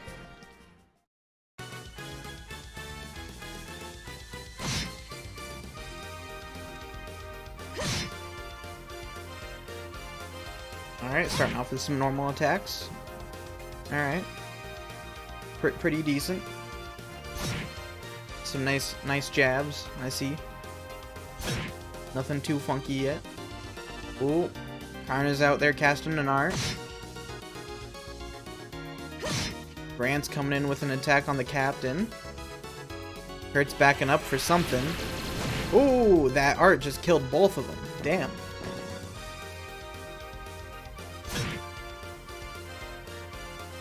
Alright. Military team is just still doing pokes. Karna's boosting strength of the entire team. Grant's coming in with a slash. And he's doing a craft. And that took him down. Kurt took down the second to last one. Can they finish this? Karna's backing up. and shooting with the bullet. And with that bullet, the round is ended. KO, winner is Kurt's team. Alright, they did it. Burl's braces are not to be trifled with. They all demonstrated great skill. Indeed, they may be few in number, but one of them could likely take on 1,000 foes. If we have to face them in a match, we'll have a tough time of it. Great match, you guys. Yo, nice fight. It is an honor to be told so by Zin the Immovable. Feels different from the prelim matches. Much harder to stay focused. Here's the lineup for the second match. Southside, blue team from the Calvard Republic, captained by martial arts master Zin. Northside, red team, Team Raven, captained by Dean. That's us. And look who we're facing. Facing such louts ought to prove most interesting indeed. Alright, to the arena. We'll be cheering for you. Go knock 'em dead, or down at the very least. That worked up a good sweat. I'd sure go for an ice cream right about now. Same. Good luck, newbies. Looks like you're up next. Go get 'em. Just stay cool and you'll do fine. I'm actually quite anxious to see you guys in action. Should be pretty grand. What do these guys say? I don't think I ever actually talked to these guys my first time around. Even the Royal Army acknowledges your skill. I've heard a lot about you, in fact. I'll be watching you guys, so be sure to live up to the rumors. You got it? The pool of competitors narrows. We may find ourselves facing our most feared opponents today. Looks like you're next. Have a good match. I'm feeling good, confident, tough, and alive. Those Raven guys are tough customers. It's quite unusual to have non-bracer civilian teams in the competition. Maybe a first. There are 2 bracer teams still in the running this year. May the best team win. I didn't think the assault cavalry would go down so fast. Not bad at all. I have a newfound respect for bracers. I'm going out there and giving it everything I've got. No regrets. Alright, let's get it. Let's fuck them up.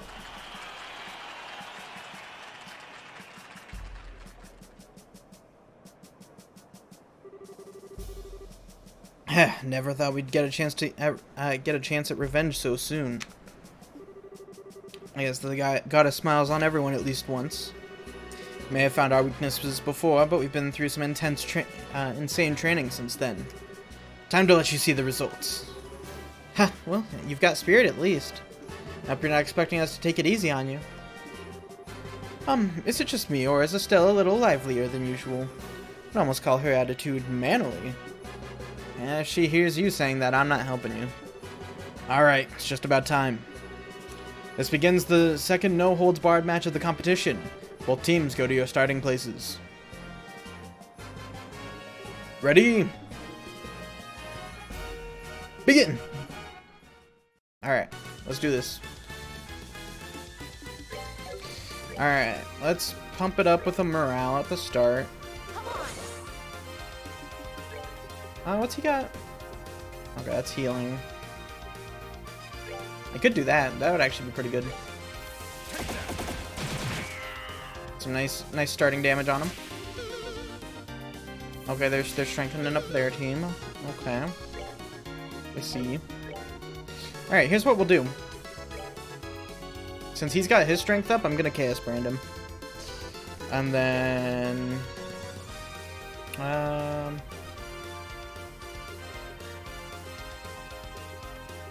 let me do...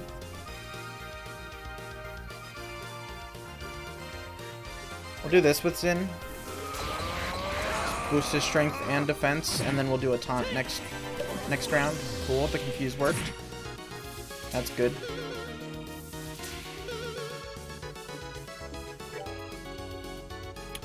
I'm doing an attack delay on those two. I'll do another morale.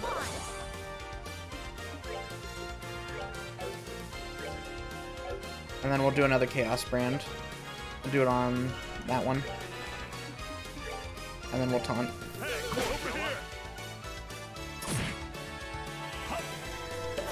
Cool.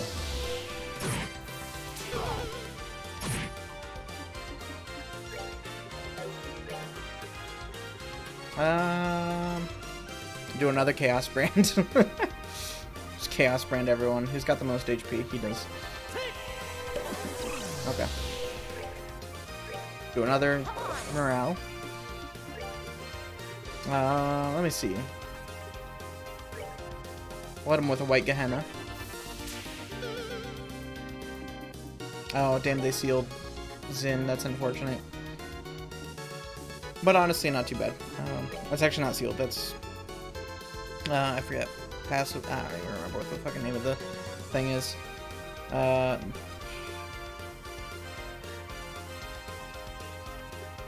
What is it?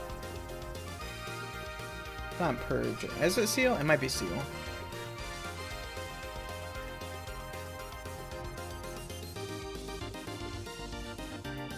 I think it might be Seal. I'm gonna hope so. Okay, yeah, it's Seal.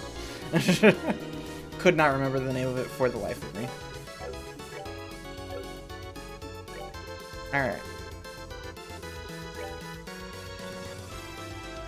Just keep tossing out Chaos Brand. Fuck it.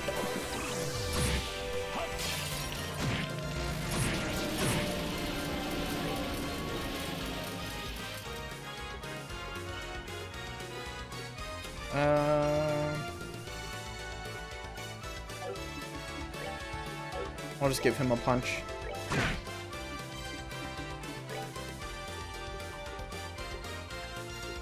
And then... just do another morale.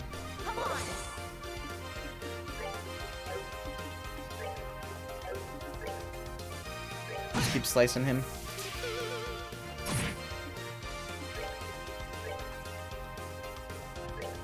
That was the wrong thing, but I'll could probably use it anyways.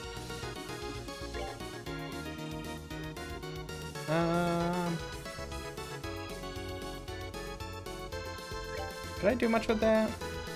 Not really. Okay, we'll just keep attacking.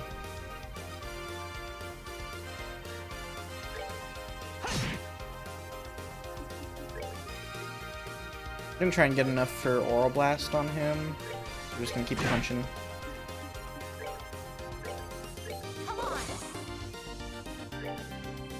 And we'll do this. There we go. That guy's almost down. Ooh, shit, that just took down Olivier. Do I have... I don't have Revival. Okay, that's fine. I just cast a Celestial Bomb on him.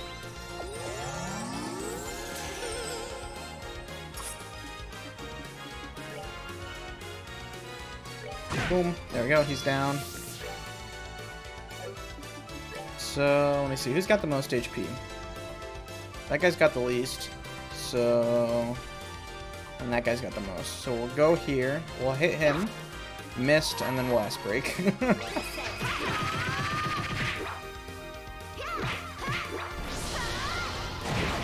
Okay, that was pretty good.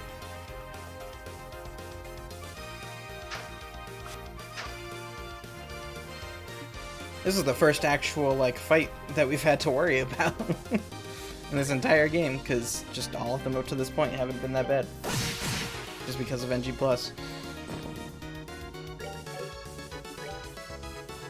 Alright, I'll shoot him. There we go. Let me see. We'll just hit him with that. Boom.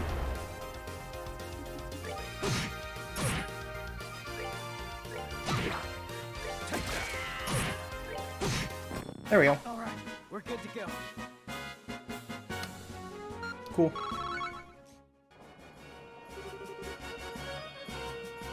KO! Winner is Zin's team. Oh. Oh.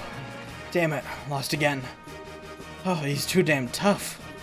Shit, shit, shit, shit. Now, don't get so discouraged. To be honest, I'm impressed. You gave us a good run for our Mira. I agree. You're a lot stronger than when we fought in the Varan Lake House. Or Lighthouse. Really?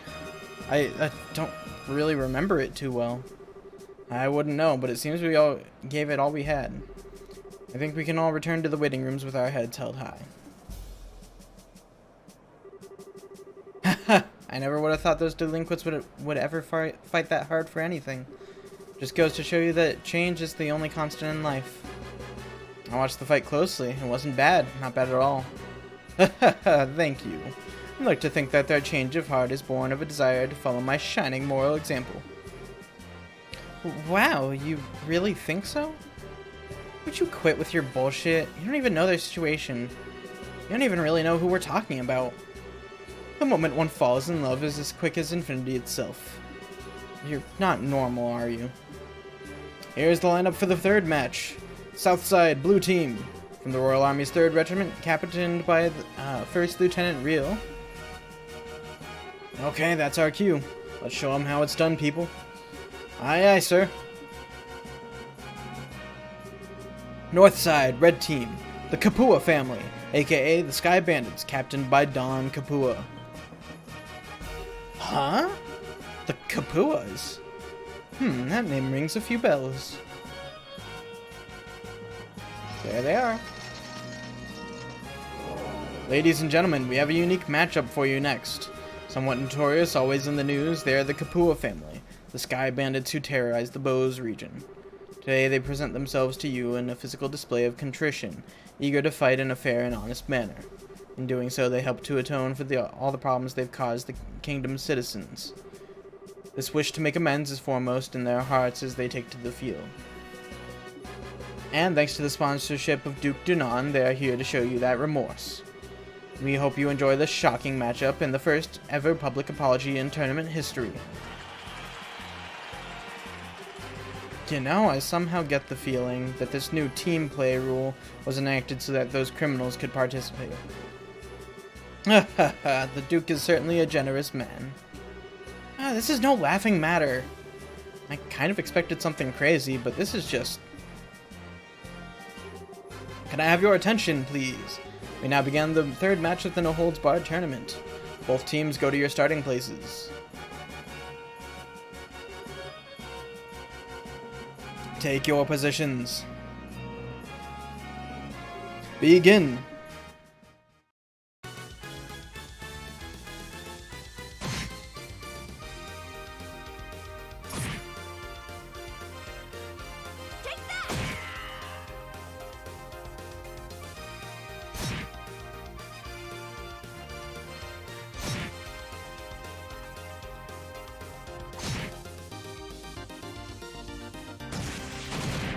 Damn, that fucking orbital cannon.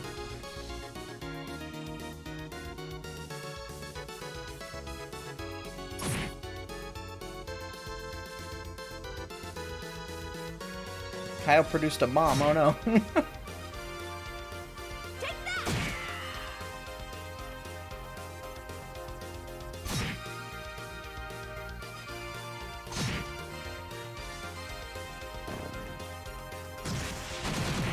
Ooh, damn, 3 of them at once with that orbital cannon shot.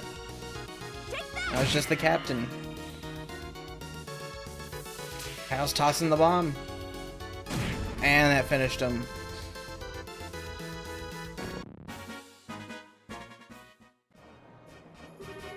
KO, the winner is Don's team. They won.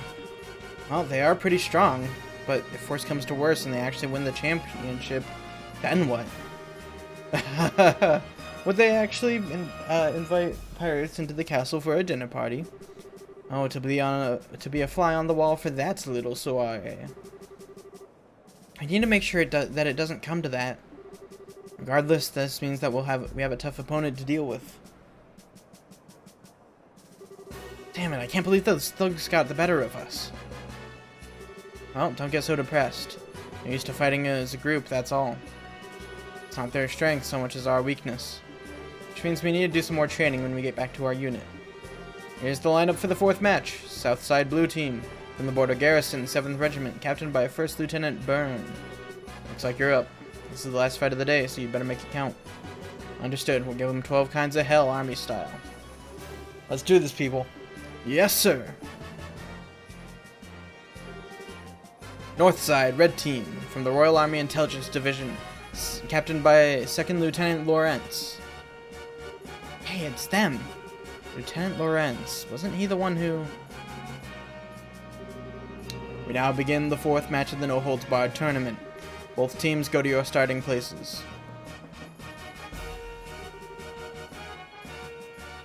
Take your positions. Begin.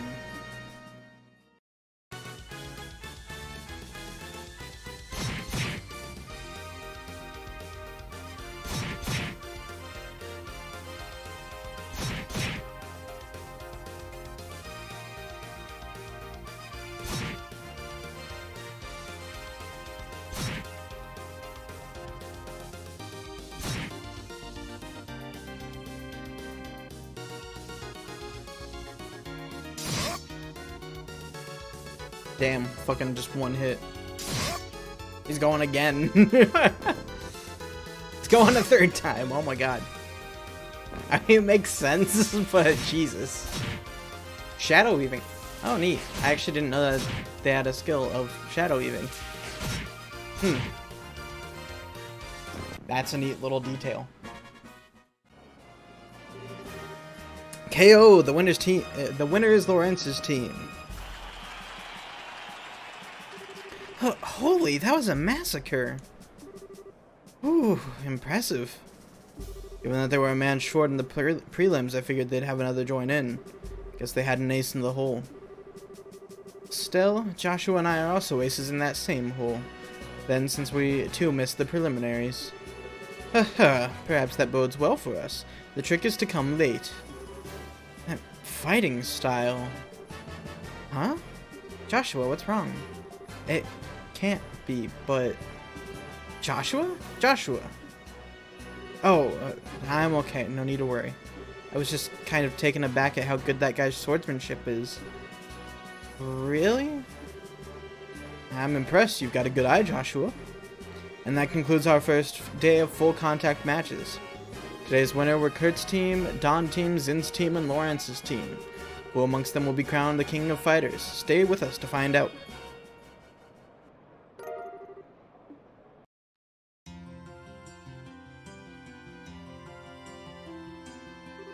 Alright then, 2 days down, two days to go. I don't know what'll happen tomorrow, but we're moving on to the next round. Of course. Seriously though, we got some really tough opponents left to face. Our fellow guild members, plus the Sky Bandits. True, we can't afford to let our guard down. Oh, come now. What truly is there for us to be concerned over? We've built this team together to stand strong forever. Nothing is going to stop us now. My fist is gonna stop you if you don't stop spouting nonsense and take this seriously. Well, positive thinking isn't a bad thing. We've just got to keep each other's spirits up from today, so that we'll be ready for tomorrow. So, in the interest of that, I'm going to the bar. How about you guys? For my part, I would most graciously join you.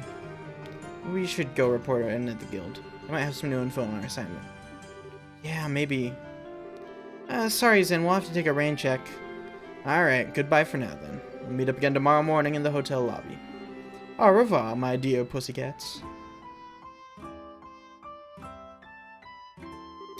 Okay, so off to the guild? Right.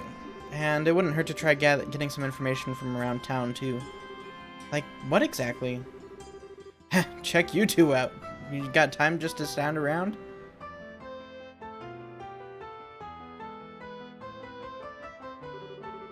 Oh, hi there. You must be tired from today. Don't start acting all cocky on us. This last time, we didn't have a whole lot of time to train properly. Next time, though, we'll win. Huh? Do you want to do this again? It's fine. If we have another chance, we'll be happy to have a rematch. Hey, Estelle, don't you think you're being a little hasty? Oh, what's the big deal? If we keep up with our own training, we'll be fine. Aren't you the optimistic little twerp? Well, here. Here, take this. Grants a sewer key. What's this? It's like an extremely old key. It'll open up that barred-off passage in the west block. It leads to a huge underground sewer system. Got that key by pure chance, so we go down there every day to explore. There's a ton of really tough monsters in there, so you'd better make sure you're absolutely ready. Well, Hey, don't get us wrong. Losing to you just pissed us off is all. Listen, you'd better win that tournament. I won't accept any less. Said what we came to say, so we'll see you later.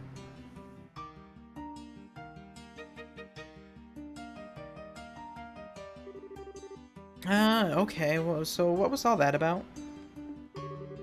I think they were trying to show us that they're rooting for us? Maybe they're telling us to use the sewers to train ourselves before the big match. I guess that makes sense. Maybe they really have turned over a new leaf. Maybe they just like your manly nature.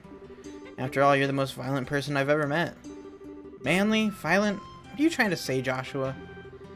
Well, whatever. I'd say we should just accept whatever whatever goodwill is offered. It's late, though. I think we should wait before we go underground. Give it a try before tomorrow's match. Okay. Let's stop in at the guild then to report in to Elnon. Something unsettling about the Sky Bandit team being in the beating the Royal Army. Really wanted to see them get a little farther. Ah, the Ravens lost too. All my teams are losing.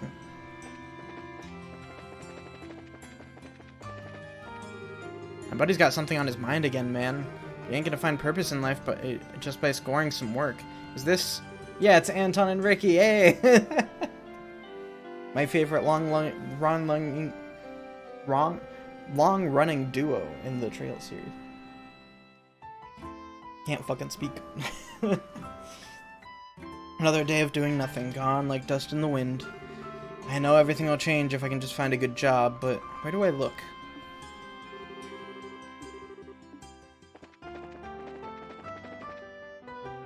I was wondering when we would find those two, and now we have. This is the first time I've seen a Royal Guardsman have been ousted by the regular army. Can't imagine the circumstances behind it. Honestly, yeah. Bro, reading for fucking hours playing this game, it fucks you up so much. Whoops. Still, Joshua, congratulations on your victory. Thank you, thank you. Wait, how'd you know already? Grant already reported in. So, how was it? Honestly, it felt more like surviving than actually winning. Joshua explained that there were Sky Bandits and Special Ops teams. I see, I had heard that the Sky Bandits were given special permission to participate, though I must admit I'm surprised to hear about the Special Ops, particularly that their leader is so powerful. The team was pretty tough, but the commander was like on a different level altogether. He moved like a cat and was swinging that huge sword around like it was a toy. I could barely believe he was human the way he was fighting. Yeah, what she said. Elnon, what do you know about 2nd Lieutenant Lawrence's personal history? Nothing, I'm afraid. The Intelligence Division is new, and Colonel Richard suppressed all information regarding them since their official inception. That includes information on the Lieutenant. Drat. Joshua? You seem pretty caught up with that guy in red. Is there something we should be watching out for? No, we just need to know who we're facing, that's all. Anything that can give us an edge in the tournament. Good point. Knowing your enemy is the best way to beat him after all. Actually, this doesn't concern the lieutenant exactly. Today at noon, a military patrol vessel arrived at the landing port. Its passenger was the colonel's right-hand woman, Captain Almothea. That is news. Captain Almothea, is that sneaky fox-faced woman? That witch who used Tita to threaten the professor? Traveling through all the major cities. Her arrival was unexpected and caused all civilian airship lines to run late. Yeah, that doesn't bode well. A tour of the major cities. Sounds like a cover for her to hunt down the professor.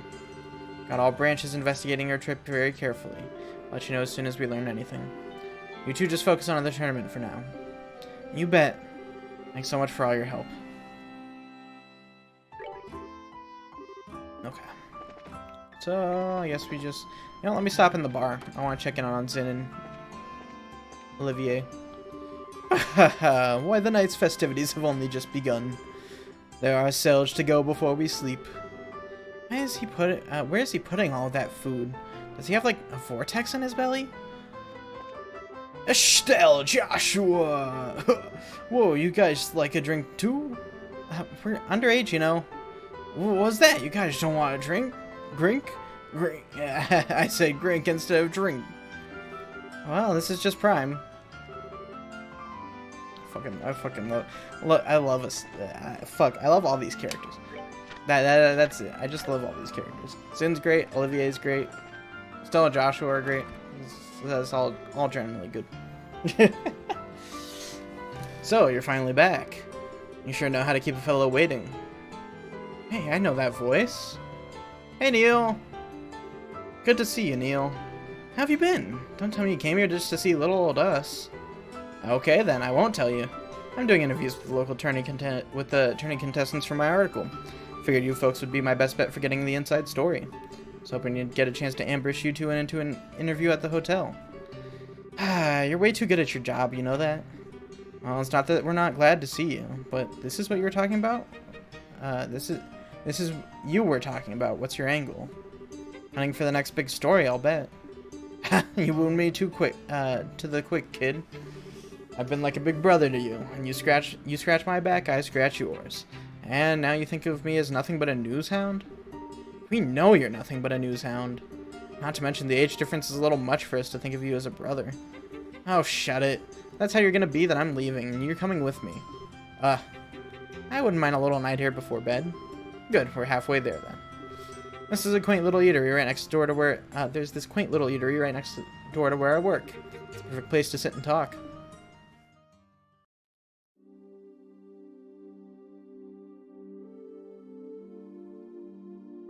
Hey, this is a nice little place. Feels less like a bar and more like a coffee shop. That might explain the smell of coffee. I heard the owner started up this place as a hobby. The brew here is amazing. Plus, he took some advice from someone later on and added curry rice to the menu. Curry with authentic spices. I just like the atmosphere out here, though. Personally, have a seat. Let's get this interview started. Not so fast. We're just in that big match, so we're pretty damned hungry, and I'm not about to smell food without eating food. Dinner does sound lovely right about now, actually. Damn kids. Fine, I'll buy you dinner. And while you're stuffing your faces, you can give me the exclusive on any news you found. And there's the pitch. By the way, isn't Dorothy with you today? Nah, I gave her something else to work on. Now, come on, inside with the both of you.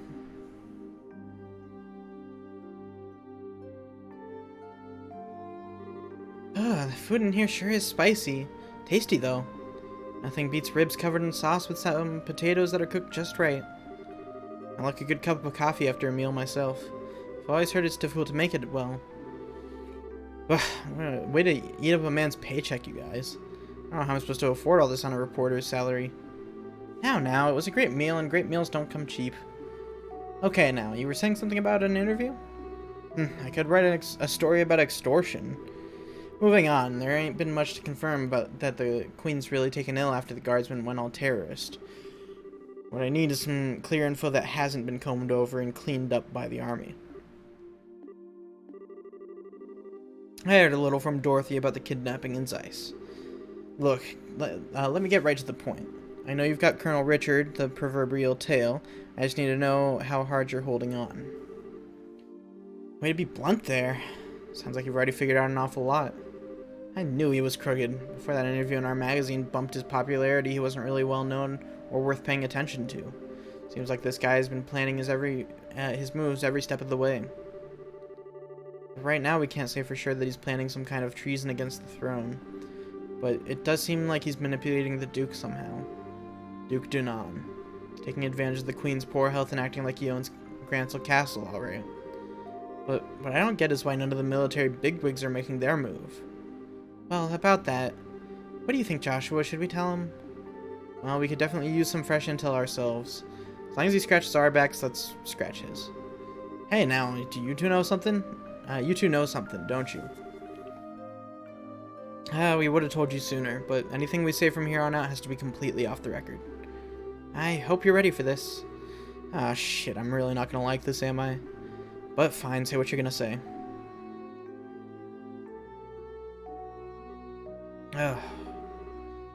You said you were ready for this.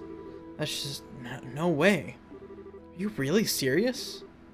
I'm afraid so. Special Ops soldiers were behind the Skybandit incident as well as the arson. Not to mention the kidnapping of the kingdom's greatest scientific mind.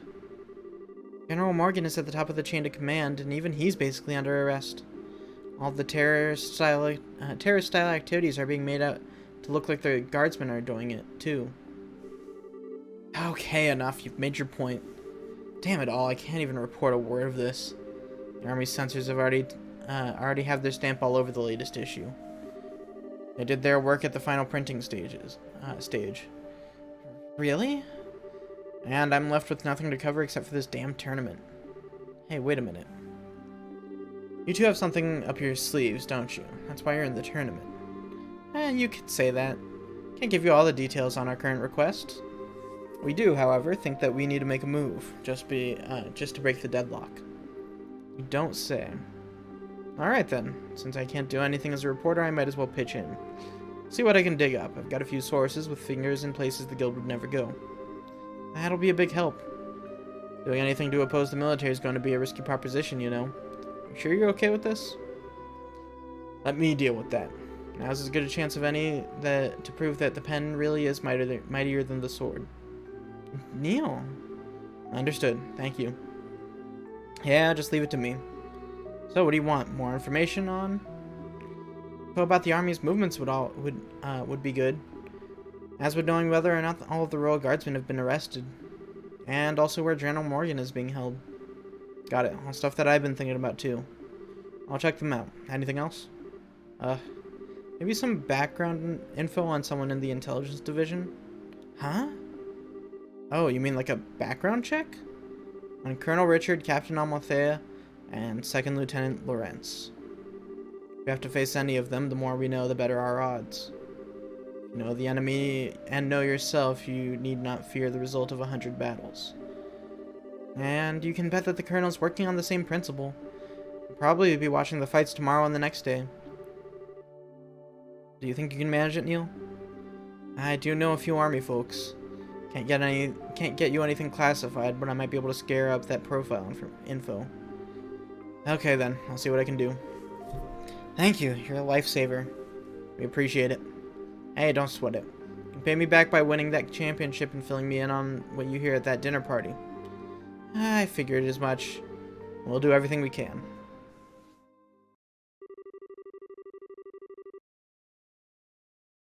Afterward, Estelle and Joshua returned to their hotel room where they retired early for the night.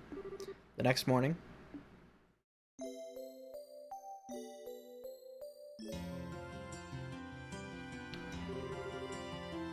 Well, we all seem accounted for.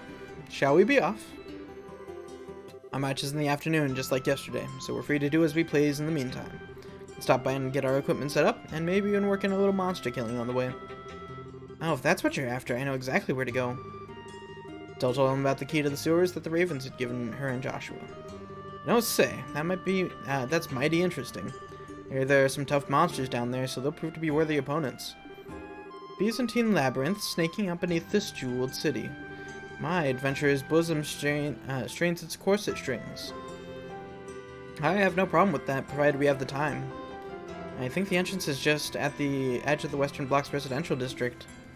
I'm gonna see if there's any, main requests that, are actually worth doing for story. Or if it's mostly just monster extermination. Yeah, it's monsters, so I'm not gonna worry about that. Let me double check the guide real quick and see if there's any, hidden requests, because there might be. Let me see. Where is it? Trails in the Sky. FC guide. Okay. Boop boop boop. Final chapter.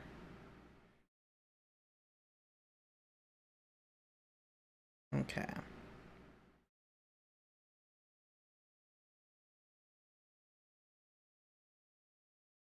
Let me see.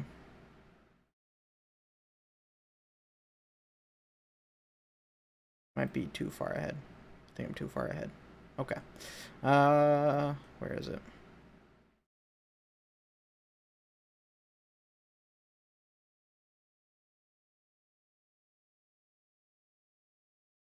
Okay, that's all. Sorry. Do.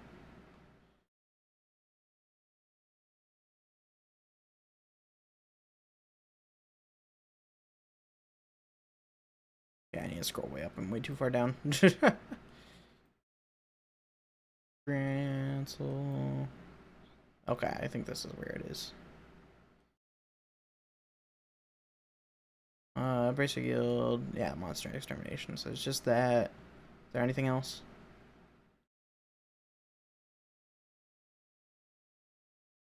There is a couple people we can talk to, but aside from that, it's not too much. Okay, cool. Yeah, so we're not going to worry about that request then. Because it's just a monster extermination, and honestly, it's whatever. Astrazin, welcome to the Grand Arena. Please note that the tournament participants are asked to remain within the arena's walls until the end of the day's matches. If you all made the necessary preparations for a day of hot action... Yes. Excellent, excellent. Your waiting room is the blue team room, just inside the hall on the right. Quite well. Oh, there you are. Hi, Dorothy. Hi, Dorothy. Short time no see, seeing as how we only just saw each other in Zeiss. Yeah, I know. I never dreamed we'd meet again in this life. I mean, since you got in so much trouble after you boarded that factory ship. So much trouble? Well, well, this bears investigation. Whoa, wait, Dorothy. Can we maybe save that conversation for later? Huh? Oh, anyway, I was gonna say, your friends here look kind of familiar. I seem to recall encountering you once in the city of Bose. It's a pleasure to make your acquaintance once more, my uniquely charming lady. We passed by each other near the hot spring. Oh, I remember now. It's the drink and run guy and the bear in Eastern clothing. So, Estelle, are you and Joshua fighting alongside these two in the competition? Yep, that's right. We're on Zin's team, the bear in Eastern clothing, as you put it. So, what about you? Are you covering the event for the newspaper? Well, until yesterday I was working on another story. Neil told me this morning that I should check out the martial arts competition to see you guys. You're as strong as he said you were. This is gonna make for some great pictures.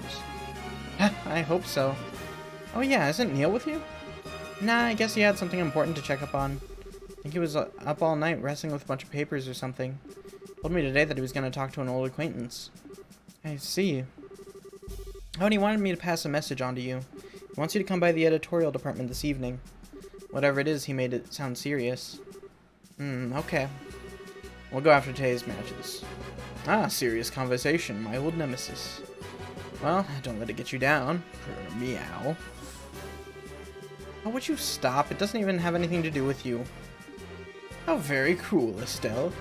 And our passions burned so strongly together just yesterday. I merely refuse to be discarded when circumstance affords me no immediate use. Would you please stop talking like that? Wow, Estelle, I had no idea. Isn't he a little old for you, though? He's talking about the tournament. But you're better off just ignoring everything he says either way. And I'm gonna go ahead and find a good seat so I can get the best shots. I'll be rooting for you guys. Good luck. Alright. She's quite the unique sort of girl, isn't she? Between her and Olivier, I just get so drained. That means we're relieving our stress before the match. He is a pretty skilled photographer, at least. So the photographs that have been published in the liberal news lately were taken by her. Impressive. In that case, we'll have to make sure our fight is one worth taking pictures of. Yeah, no kidding. I don't know who we're facing, but we need to get psyched. I also need to be sure, because I forgot to do this beforehand, I need to be sure they have the best weapons equipped. And armor. I'm going to be sure Zin has the best armor possible. He's going to get that Royal Guard. That is the best one, I think, yeah. And then Olivier can take the Reflector. Okay. And he has the best gun he can have. I'll give him the composites. Let me see. Long barrels. And... let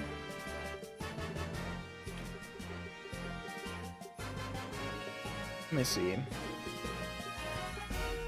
We'll give him a Crest Charm. Sure.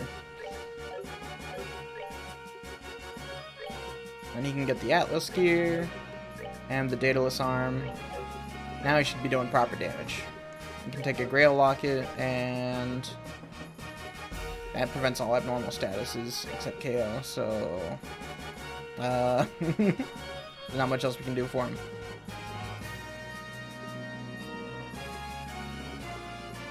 Let's just give him a Topaz Talisman, fuck it.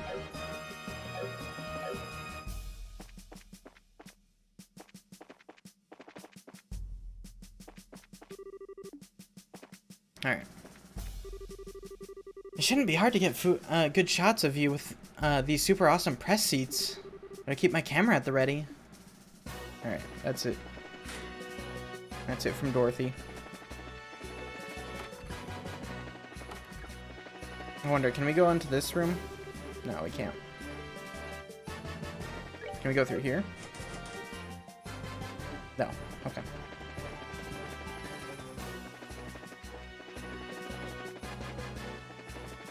I guess we can't go through there either. Okay.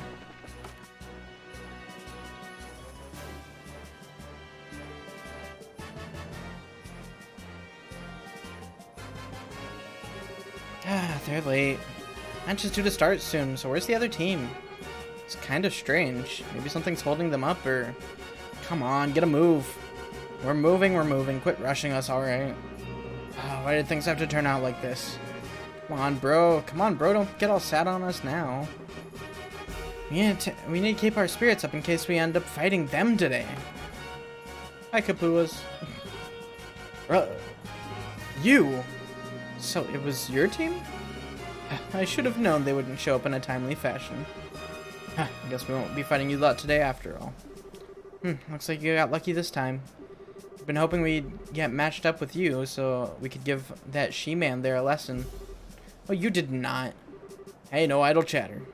Or did you forget that it's only His Grace's generosity that you're even in this competition? Come now, soldier, you don't need to worry about this. You've not been well behaved so far. And I just hope you decide to keep that up until you get back to jail. Don't even talk to them. You don't make any trouble and we won't make any for you. I don't think there will be any problem. They want to clobber us tomorrow after all. I think you know this, but there's a full company of soldiers here on security detail. Don't even start imagining that you'll have any chance of escaping. We know already, we're not idiots. You guys are a real eyesore, so why don't you just go already? You little. Don't let this kid provoke you. Just don't try any funny business. Yeah, hey, what's going on? How'd you guys wind up in the martial arts competition? Is it because Duke Dunan allowed it? Yeah, seems that way. He supposedly called for us specifically to participate. Better we do, the lighter our sentence gets. You've gotta be kidding me. It's a little strange for a constitutional monarchy. It seems the Duke is a mischievous sort. Well, you won't see us complaining. I'd rather work off my sentence than spend it in prison. But then, that's not the only reason. What's that supposed to mean? Ah, shut it. It ain't any of your business anyhow. It matters to us. So if you're not here to fight us, then are you here to take on the Special Ops soldiers? Well, how? Damn straight we are. They were supposed to be our allies, and they screwed us over. They used us to help expand the Intelligence Division's influence, then tossed us aside. We're idiots, plain and simple. We got double-crossed. And that really sucks. Yeah, I suppose so. Come to think of it, I feel kind of bad for you guys. Listen, we don't want any of your damn pity. You owe us, and don't you forget it. Huh? What do you mean by that? Don't you remember the last time we met? It'd be a bad thing if you know who found out that you snuck into Leoston Fortress, right? Oh. We don't like those jerks much either, so we didn't say anything about you. You ought to thank us.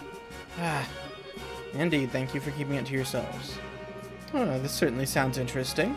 I'd love to hear more. You hush, it was nothing. Whoops. I hate to interrupt, but I think we're starting shortly. Must apologize to everyone for the long wait. Now open the second day of the martial arts competition. Let us start up by announcing the fight card for the 5th match. Southside Blue Team from the Calvert Republic, captained by Martial Arts Master Zin. Northside Red Team from the Bracer Guild, Grancel Branch, Kurt's team. Here we go. We're gonna actually be fighting against Karna's crew. And this won't be easy. You gotta make sure that we don't get in Zin's way. No need to be so cautious. Your assistance will be just as good as any full-fledged bracers. All we need to do is focus on winning. Right. We'll do our best. Let us be off to glory. Alright, let's talk to these guys. I know those guys in black a good pop on the nose, but right now I'm fighting for everybody locked up in the dungeon. I can't quite remember what happened in Bose. Every time I try, my head feels like it's going to split open. What did they do to me? Doesn't matter. I won't be able to calm down until I kick their skinny butts. I have no intention of playing dirty pool, don't worry. It was almost certainly the Intelligence Division who set us against one another. And while I'm not suggesting we become good buddies or anything, I also don't think we need to be enemies. What do you want? Let's say instead of just loafing around here like idiots, you go out there and do some fighting. It's not just the Intelligence Division I plan to give what's what to. It's you guys too, so you better be prepared for my wrath. Good old Yosette.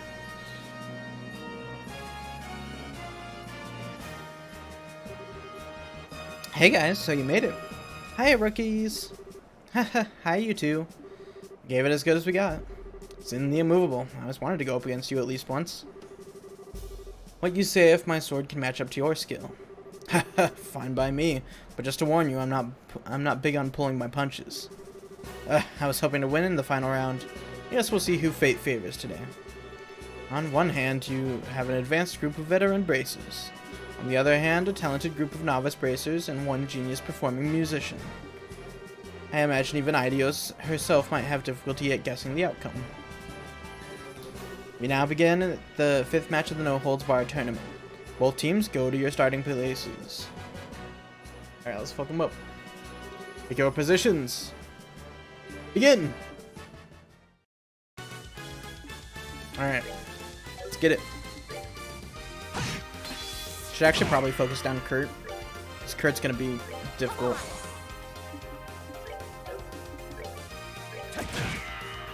Because all of his crafts are arts. So he's got some nasty shit. Go ahead and do Distend.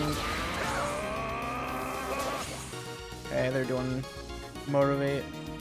I'm actually just gonna have him do some stuff. Are they? Hold up, actually. Can I do that to him? It does work. Oh shit. Chaos Brand works on Kurt. Oh no. Never mind, we're not taking down Kurt, we're keeping him up. Alright, we're focusing down Grant for now.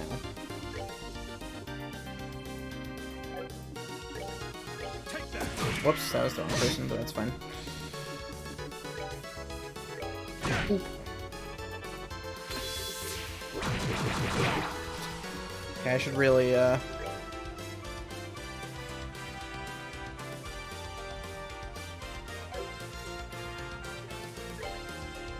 do that.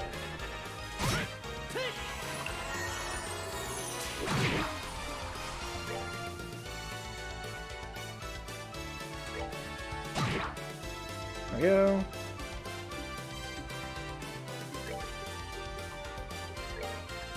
Go ahead and throw a Chaos Brand on Karna too. How much does that heal? 1,000? Okay. Well, I'll just do a 2-roll. Okay. And Zen can just keep punching.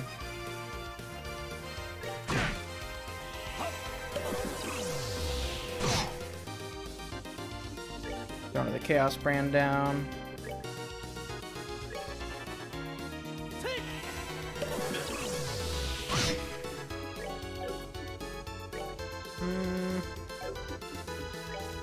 Alright. Still can just keep punching Annalise.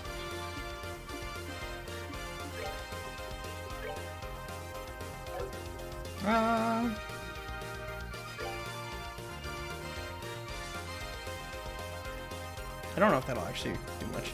Let me see.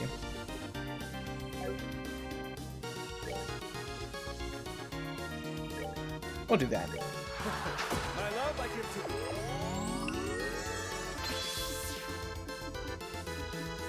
Go ahead and S-break. Take down Annalise.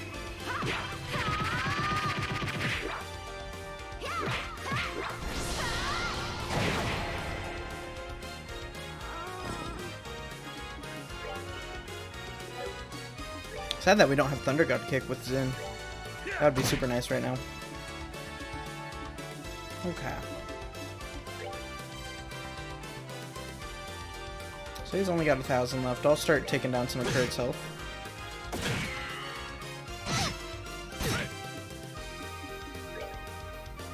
We'll do a little bit of Karnas as well.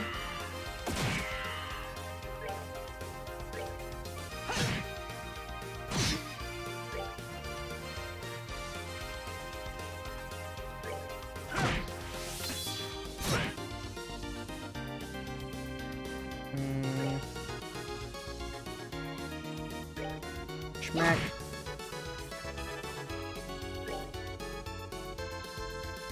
Does any of this impede? It does. Cool. Let me double check that his S-craft actually is and all. Okay, it is. We'll do that. And yeah, sure, we'll just do that. It's 2 off of 200.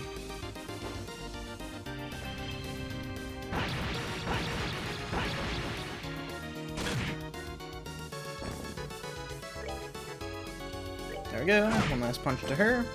And then Zin, you can fuck him up.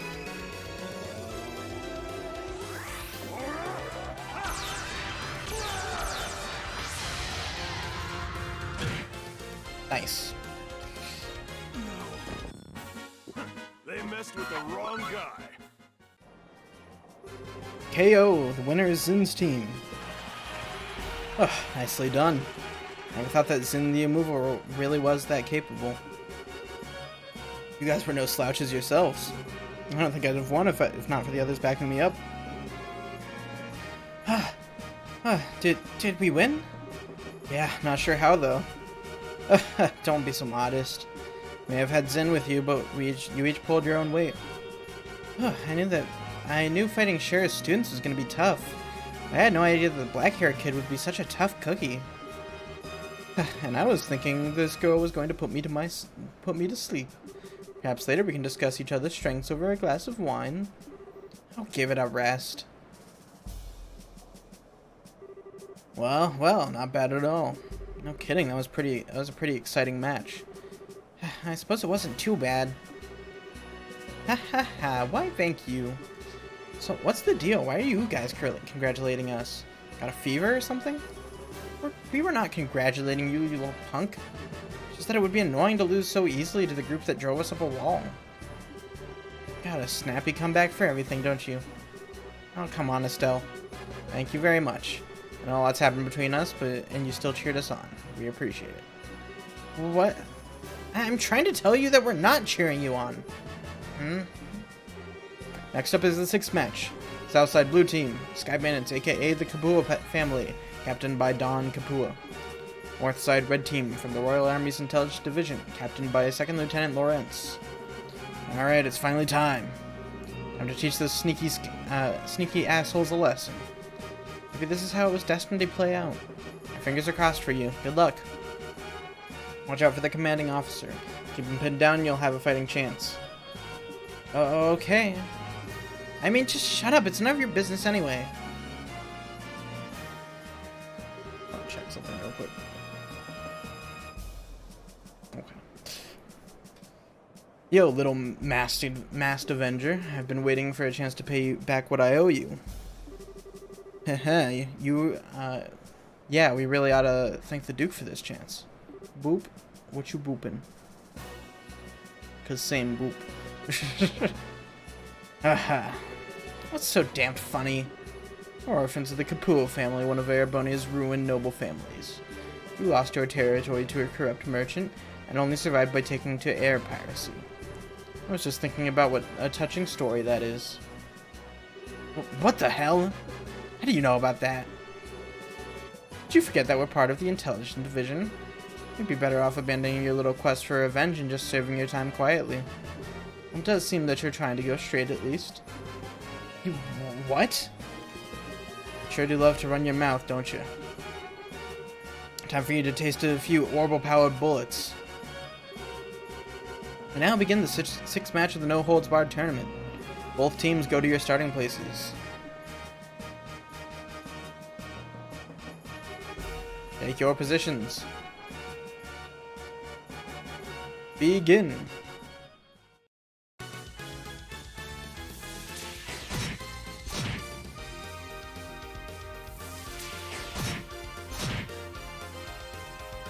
Getting those attack delays in. That guy's so fucking far behind just because of those. Oh no. 3 attack delays in a row.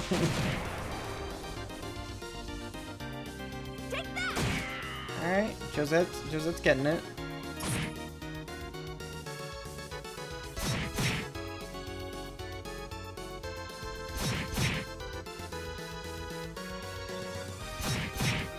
Alright, they're all lined up. Never mind. Not so much anymore. Here comes Lawrence. Alright, doing some decent damage with the orbital cannon. That's taking some damage. One more, okay. Dawn is taking a little more damage, okay.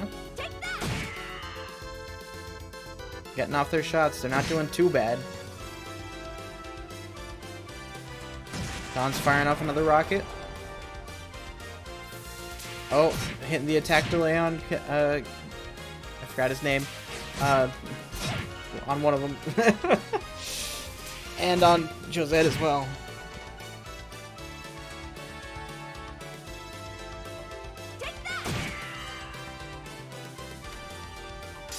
Ooh. Got taken down before he could even throw the bomb. Unfortunate. Josette's getting hit by the shadow weaving and she's down. She's down completely. Dawn's last chance. And he's getting smashed by Lawrence, and he's down as well.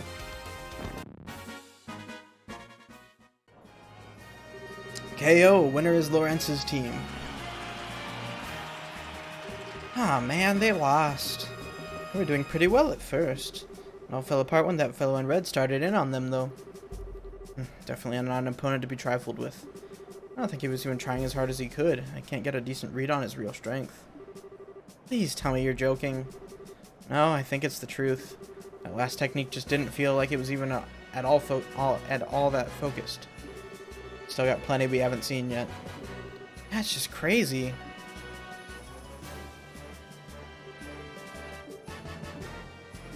I'm sorry, you guys. Don't try to cheer us up, please. We got slaughtered out there. Damn it, if my support tactics weren't so worthless. It wasn't your fault. I'm the one who wasted all that energy on attacks that didn't do anything. Well, hey, sometimes it's just down to who's... It comes down to more than just who's stronger. We're gonna get him back for you when we fight him tomorrow. What? You make it sound so simple. I'm not fond of promising what I'm not sure I can deliver. Battle has to be won in the mind before it can be won in the flesh. What a fine saying. Because as if you and Estelle speak with the same mind, but you, sir, with a more golden tongue. Looks like you're finally done. Alright, no hanging about. Back to the docks with you. You've got to be kidding. You just got done fighting. Can't you give us a few minutes to rest? You know, for hardened criminals, you sure act like spoiled brats. Come now, get moving. Ugh, I'm so worn out. Bye, Kapuas. Hey, brace your jerks. What? We aren't gonna be here tomorrow, but you damn well better win. If you let those assholes beat you, then you're gonna have hell to pay. Of course we're gonna win. Who do you think you're talking to here? We'll win, I swear it. Are you done? Enough stalling. Alright, cool. More money. More money that we already have plenty of. I didn't know how we did it, but we did it. Tomorrow's the final match. We're really gonna have to keep our spirits up because that's gonna be one tough match. So I propose that we go to the bar and all hang out, so to speak. I like the way you think, good sir. I should like to join you. So this is adult logic. We've got some stuff to do, so not tonight for us, I think. No problem. See you later then. I'll meet up with you tomorrow morning out front. Good night, my sweethearts.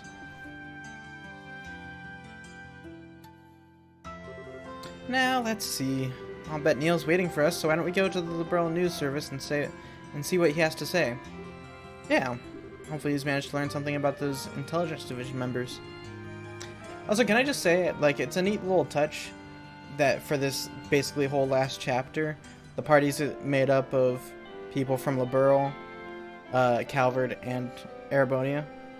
Just because it's us, Zin, and then Olivier. That's a neat little touch. Just like bringing everything together. Okay. Let's just head straight over there. Not gonna be too worried about reading stuff right now. Let me double check something real quick. Erebonia? No, Erebonia. E-R-E. Got the second half right though. Let me.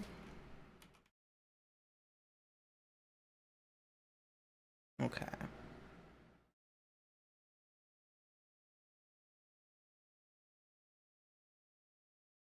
Let me see.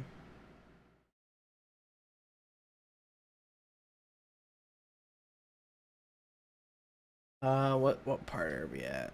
I'm just trying to figure this out. Okay. So, okay, this is a good point, because we're almost to the point where we're gonna need to pick up chapter 10 of Carnelia, which I still want to pick up all the chapters that I don't have, because there's some rewards that you can get. So there's a special ice cream vendor open right now, looking at the guide. I'm gonna go find that, because I think it's this. Is it this one? Yeah, special ice cream. These are super good, because they restore 25 CP. So we're just gonna buy a fuck ton of those. We're literally just gonna buy as many as we can. Is that enough? Yeah, we can. 99 special ice cream. Well, that's just free CP, just all the time. We're gonna stock up on those. We're gonna just start going into fights with full CP all the time.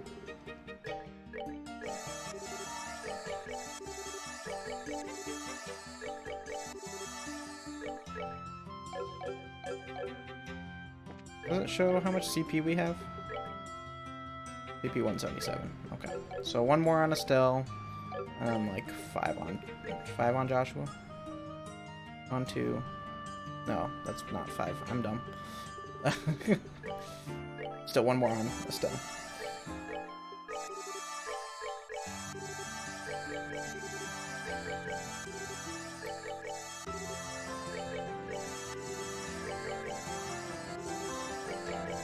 There we go. And I can just stock up on those again. Yeah, we have so much fucking money that we can just afford that. Okay. So now we can head to West Gransel. Whoops.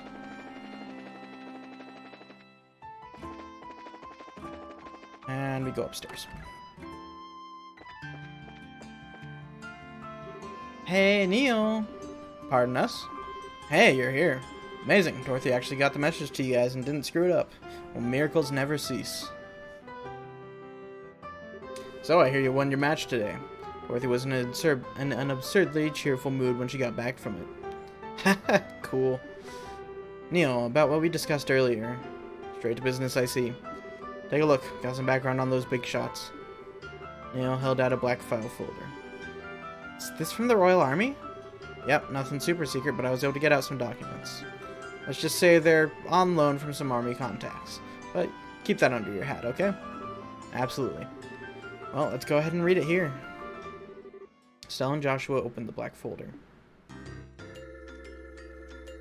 Start off with Colonel Richard. Colonel Alan Richard, born 1168 in the Rouen region of Liberal. Graduated head of his class from the military academy, later assigned to the mobile task force led by Cassius Bright. 1192, recognized for distinguished service under Cassius Bright in the 100 Days War. Appointed to staff of the Military Operations Office after Colonel Bright's retirement. 1201, suggested formation of Intelligence Division. Queen Alicia approves the request and appoints him as the first commander of the new branch. Wow, pretty impressive. He is the man in charge. He always seemed to be pretty sharp. But it looks like Major Sid was right about him serving under Dad 10 years ago. So Dad really was a colonel. Wonder why he retired. I mean, he had respect and fame and all that. Captain Almathea. But I'm having to like readjust stuff. My shorts are pressing into my stomach weirdly, and I don't like it. Just like suddenly hurting, and I don't appreciate it. Okay. Captain Canone Almathea, born 1175 in Liberal's capital city of Gransel. Her excellent grades at the military academy earned her a place on the staff of the Military Operations Office shortly after graduation. Okay, there we go. Yeah, there we go. That's a much better setting. 1201 reassigned to the newly formed Intelligence Division on Colonel Richard's recommendation. He later appointed as Colonel Richard's aide-de-camp, assisting directly with Military Operational Command. Excellent grades again. Another intellectual big shot, looks like. That appointment means that she's been working for Colonel Richard for a long time. I wonder she's so loyal to him. And Lawrence. Second Lieutenant Lawrence Belgar. Age and nationality unknown. Member of Jester who was invited by Colonel Richard to join the Intelligence Division. Previous activities unknown. Been in disguise all along. He's not even from Liberal. What with his old job as being a mercenary being one big blank spot? I don't know. The Iroquois are known as the best mercenaries in the business for good reason. No kidding. So maybe the Colonel was just looking for a really skilled fighter? It's a possibility. I think I've heard of this Jester somewhere before. Yeah. Thanks for this, Neil. At least we know a little more about who we're dealing with. As long as it's useful. I've learned a few juicy tidbits while I was digging around too. Juicy tidbits? For example, First Lieutenant Julia Schwartz of the Royal Guardsmen, currently wanted for questioning, was in the academy the same year as Captain Almathea. Really now? Never gave off the impression that they got along that all that well. Maybe because they were academy rivals. Canone's got the brains and Julia got the combat skills. Pretty big difference there. Ah, I see. I'd imagine so. Looks like Julia's always been the super serious knightly type, huh? Next up, and this has nothing to do with the military, mind you. You kids know about Princess Claudia, right? Princess Claudia sounds familiar. If memory serves, she was orphaned when the Crown Prince and his wife died. She's the granddaughter of Her Majesty Queen Alicia. Right, she's not well known, but she is the direct descendant of the Queen. From what I can dig up, she lives in the royal keep and pretty much stays there most of the time. It seems someone's been looking for prospective marriage candidates for her. Huh. That's not super unusual for rich families, but still, just gross. That's not the point. The issue here is, who is this someone? Haha, spot on, kid. It could be... Dunan? Colonel Richard. Hey, not bad, kid. It is Colonel Richard who's been scouring foreign countries for a suitable candidate, looks like. I knew it. But isn't that kind of weird? I would even be involved in setting up an arranged marriage. Pretty interesting, ain't it? And now there's something I want from you two. Huh? You want us to win the tournament and get you some information at the dinner party, right? Is that about the long and short of it? Oh, okay. You're not shy about asking for stuff, are you? Hey, I got you the information. This is called give and take, sweetheart. True, and it's been helpful. Alright, we'll let you know if we find out anything. That's what I like to hear. Although, if all goes well today, I might not even need to rely on you two. Excuse me for a sec. Hello, Liberal News. Oh, it's you. I've been waiting for you to call in. What? Starting now? Okay, got it. I'll meet you there. Well, what's going on? Sorry to cut and run on you, but I've got to go meet someone. Sounds like you're in for a late night. Sun's going down as it is. Hey, I'm a night owl anyways. Only up during the daytime while the crazy chick is being trained. But hey, no biggie. No biggie. You kids can just kick back and relax while I'm out. Gotcha. Good luck with your work. You too. Don't screw up tomorrow's match.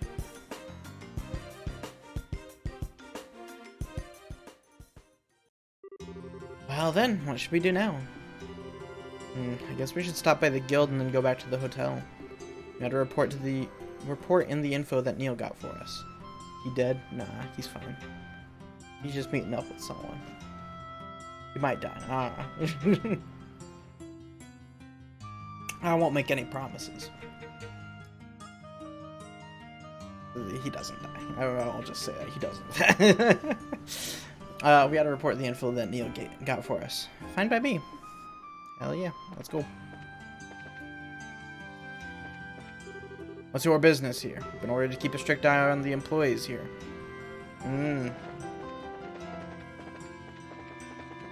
Yeah, Royal Guard's got their eye on, or the Intelligence Division's got their eye on, the news.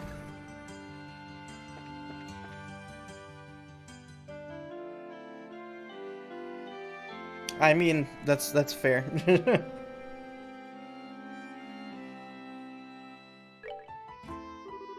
So, Joshua, for my congratulations on advancing to the championship bout.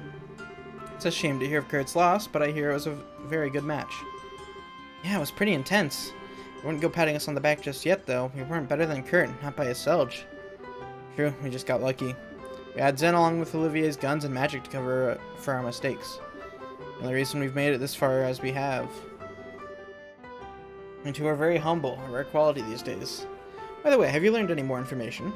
Well, Joshua explained the details of Neil's findings to Elmon.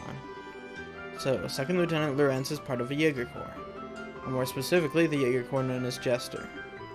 First I've heard that name, definitely. I'd best look it up. Do the Guild and Jaeger Corps ever work together? Not at all. If anything, we consider one another to be business rivals. Make it our business not to interfere in matters of state, you see, whereas the Jaegers largely revel in such matters. We're often employed in border disputes and have some quite opposing viewpoints with us regarding the safety of the common man. They don't sound very nice. So I take it there's no chance of getting any information on this? I wouldn't say no chance. With a bit of cloak and dagger, I might be able to find the information you seek.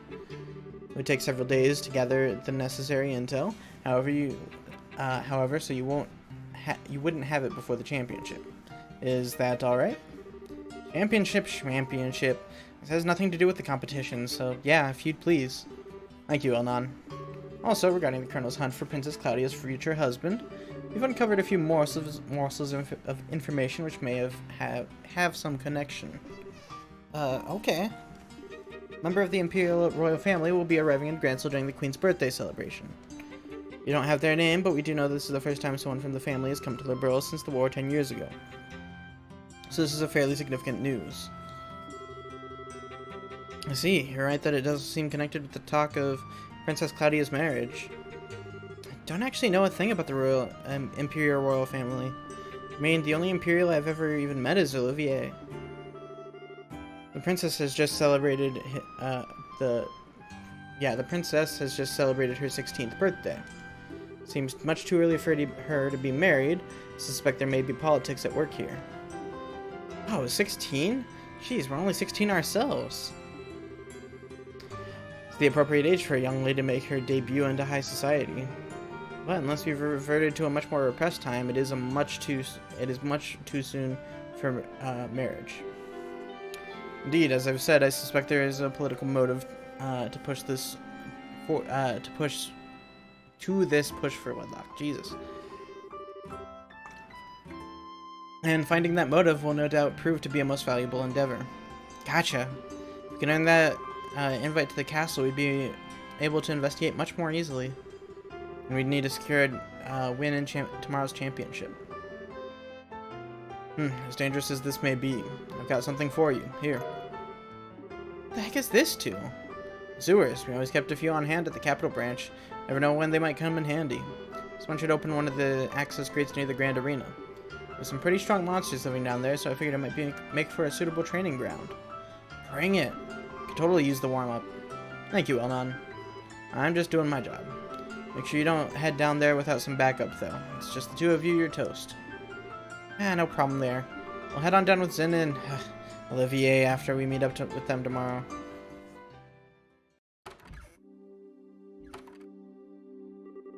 Wow, it's late. Probably get back to the hotel. Hey, you two.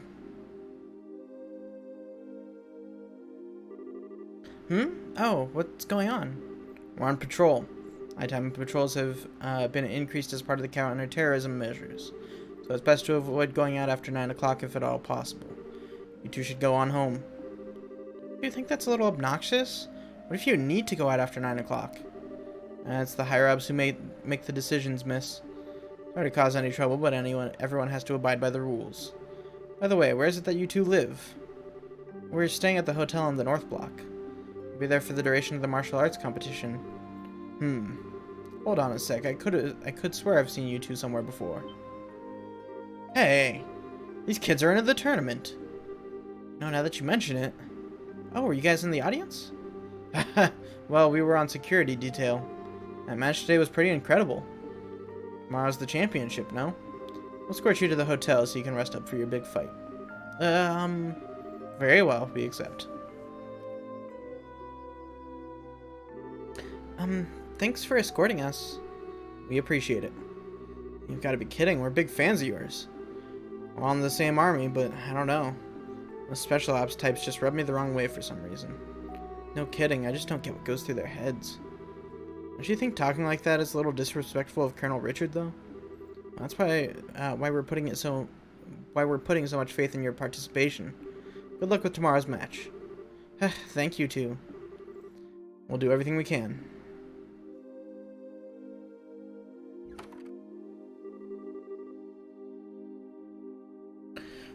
This is all kinds of complicated, huh? I don't think those guys know a single thing about the Colonel's plot. Seem to think the Intelligence Division are just regular soldiers.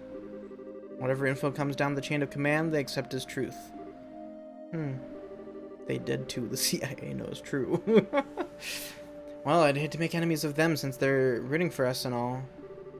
Regardless of anything else, it'd be wise not to stir up trouble with the rank-and-file soldiers. What do you say we stay in our room tonight and just rest up? Okay. Quite a number of soldiers seem to be patrolling out there. All of our other guests who have gone out have invariably been led right back in. Let me check these rooms. I don't know if there's anyone special in here. I don't think there is. No, those aren't. I want to see if there's like any main NPCs that I can talk to. Hey, there's Annalise. Hey, newbies. I'm just about to go take a shower. I'm drenched in sweat and I don't like it one bit. Alright, you have fun with that, Annalise.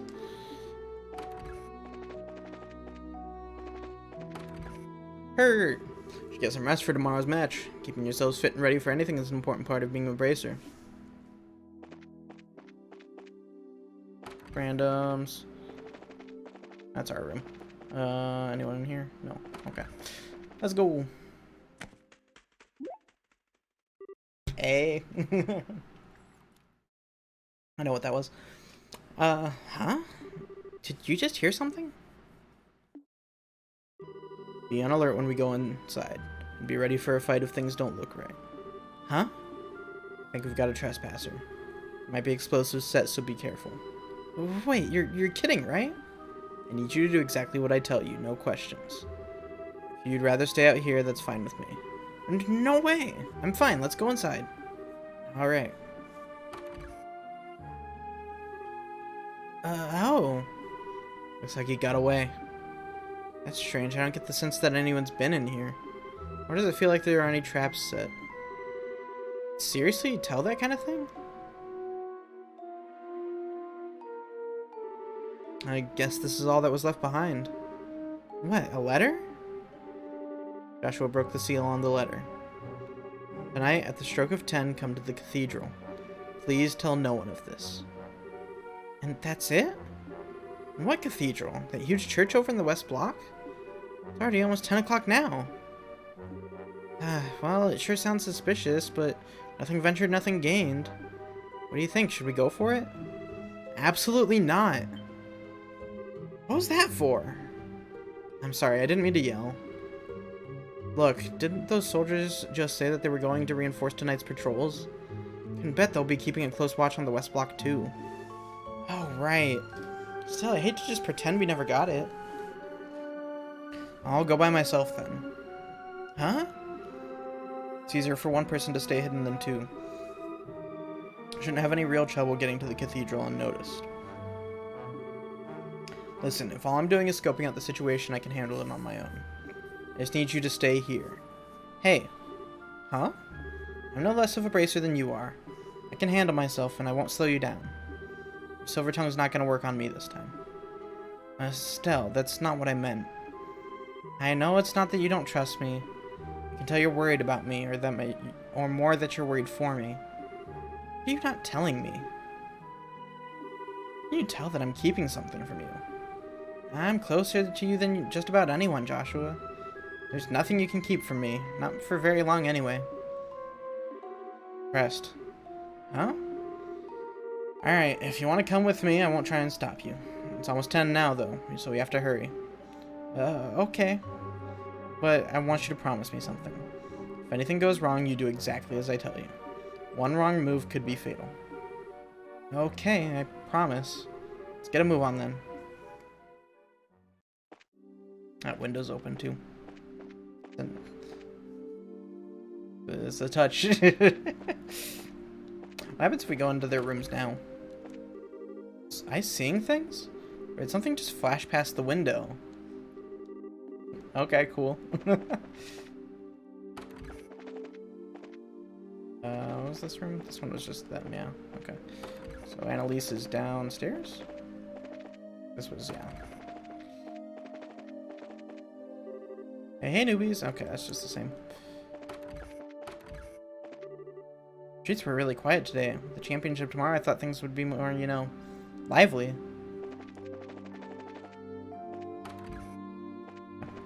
See if they say anything. Going out with the guy from the same block, huh? Doesn't breaking up suck? It does suck so bad. I would be so embarrassed. Okay, that's just whatever. Okay. So, this is where we get chapter 10. Let me be sure I know where I go.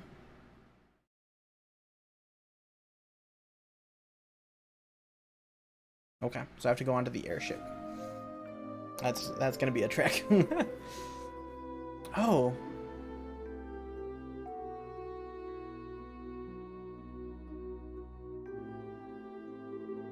Yeah, it looks like they're patrolling. If any of the soldiers spot us, we'll probably get led back to the hotel. You know, study their movements and take whatever chances we can to pass them undetected. Okay. Stealth mission time. Let's go. Alright, so I need to go to the east block.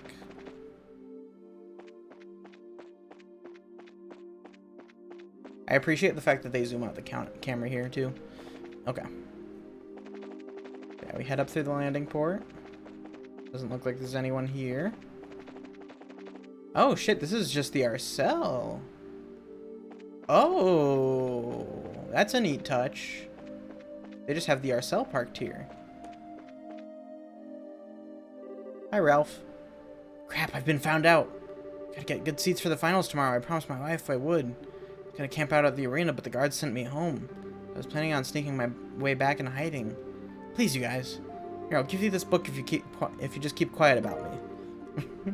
We have a deal? Man, I hope I can get seats front and center for tomorrow. Alright, cool. There's chapter 10. Now we can continue onward.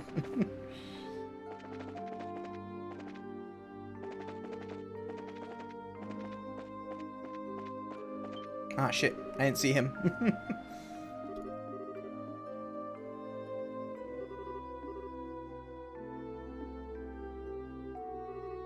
Alright.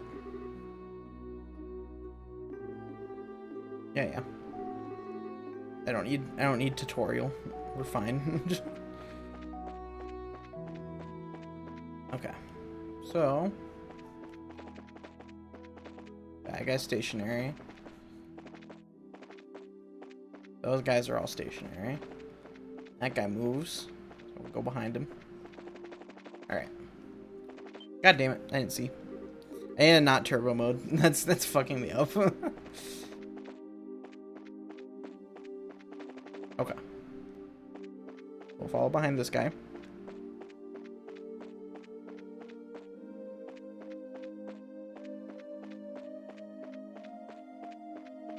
Should be safe up here, I think. Can we go in here? No. Okay.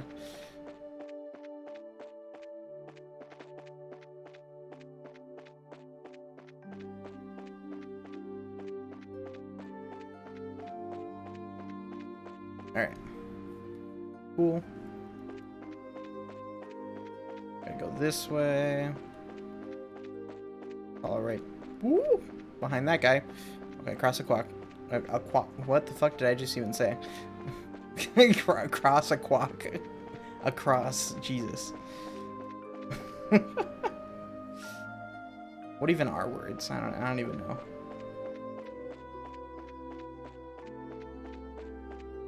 Okay, that guy's zooming around. Alright, we're just gonna follow right behind them.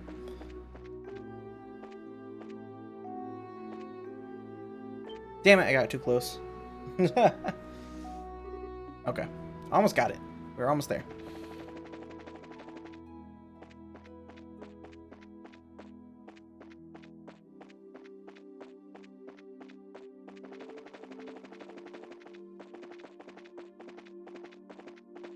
Okay. Cool.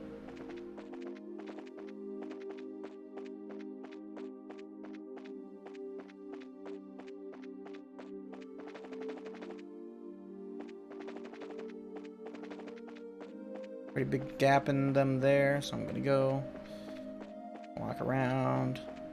Oh, neat. Easy conversion to restaurant. Wow, it's just a house. Chilling. Okay, so I'm gonna go down this way a little more, and here is the cathedral. Cool. Alright, we made it. Stay focused, Estelle. I'm going first. Stay close. Okay.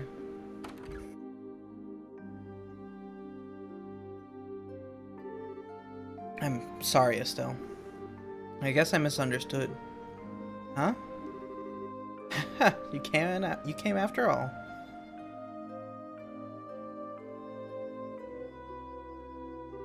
You. Hey, aren't you that nun from before? The one who was attacked on the scenic route? Thank you for what you did back there. I assume you got my message? That letter was yours? Why would you do something so secretive like just to say thanks? Now I get it. It was her all along. Huh? You're very observant, Joshua. Pardon me then. Allow me to get more comfortable. What? Hi, Julia. Lieutenant Julia Schwartz, Commander of the Royal Guardsmen at your service. It's been a long time, you two. I knew you'd come. It's nice to see you again, Lieutenant. Last time was back in Rouen, right? Yes, it was. Hasn't been that long, but it feels like ages. Hey, hold on a sec. Why are you in that getup? Why'd you call us here? I'll answer your questions one at a time. First, the clothes. The Septian Church has long and deep ties with the royal family. Colonel Richard's little conspiracy has had us on the run, and they've helped us stay hidden within the city. Oh, okay. The answer to your other questions, why I called you here. If you win the final match tomorrow, you'll get invited to that dinner party at the castle, right? What I need you to do is get in touch with Her Majesty once you get inside. I realize that it's a selfish request, but since we're basically fugitives, there's no other way for us to make contact. You're the only hope we have. Well then, this is kind of unexpected. Actually, we're participating in some competition specifically in... We're participating in the competition specifically in hopes of seeing the Queen anyway. What? Joshua explained the request that Professor Russell gave them during the Leostone Fortress incident. Really now? Almighty Adios. Thank you for your gift most sacred. In that case, I have only one favor to ask you. When you speak to Her Majesty, heed her counsel. Of course, that was the plan from the get-go. That non-involvement rule still applies even in a situation like this, but we'll do everything we can. I'm grateful. Please, take this with you. What's this? Give this to the head maid, Hilda. She'll know that you've spoken to me. Her Majesty is probably under very heavy guard by the Special Ops men. But you can trust Hilda. With her help, you may be able to speak with Her Majesty. She sounds like a heck of a lady. Got it, we'll talk to her. Thank you very much. Pathetic, isn't it? Huh? I was deceived, and thereby failed the one I was supposed to protect at all costs. This happened not long after I swore that I would give my life to safeguard Her Majesty from harm. Can't imagine how helpless I feel having to depend entirely on another's help. Really, you shouldn't be so hard on yourself. I hate to say this, but there's a chance that we'll lose tomorrow's match. I'm certain that you'll do just fine. That Calvardian martial artist is extremely skilled, and you are both the children of Cassius Bright. You mean you know our dad too? And it's not without reason that he was known as the finest swordsman in the Royal Army, the Divine Blade at that. Before he retired from service, I had a chance to be trained by him when he was a martial arts instructor at the military academy. If not for him, I would not be nearly as skilled as I am. Can't believe that. Dad's never used anything except a bow staff. I guess he must have given up the sword when he decided to become a bracer. His goal wasn't to kill his enemies, he wanted to improve himself and help those weaker than he. That's why he chose the bow staff as his weapon, or so I imagine. Really? I didn't know that my use of a staff had that kind of a significance. I'm sure he hoped that you'd inherit that same kind of mindset. I think he'd be proud of you. Joshua. Colonel Cassius trained both of you. I have all the faith in the world that you'll win tomorrow's match. Hearing you say that almost makes me think you're right. We'll put everything we have into it. Pardon us, this is the Grantsville City Guard. Due to the terrorist threat, we will now be patrolling the main facilities. Apologize for the lateness of the hour, but do you mind if we have a look inside? Crap. Quite alright, thank you. Just a moment, please, and I'll open the door. Another door at the back of the altar room. You can get outside from there. Okay. Please, be careful.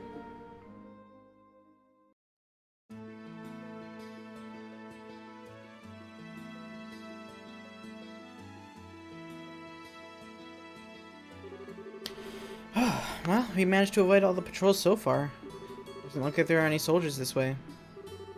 Yeah, I'm not sensing anyone. Guess the night patrols are finally done. Let's rest for a moment here and then head back to the hotel. Okay.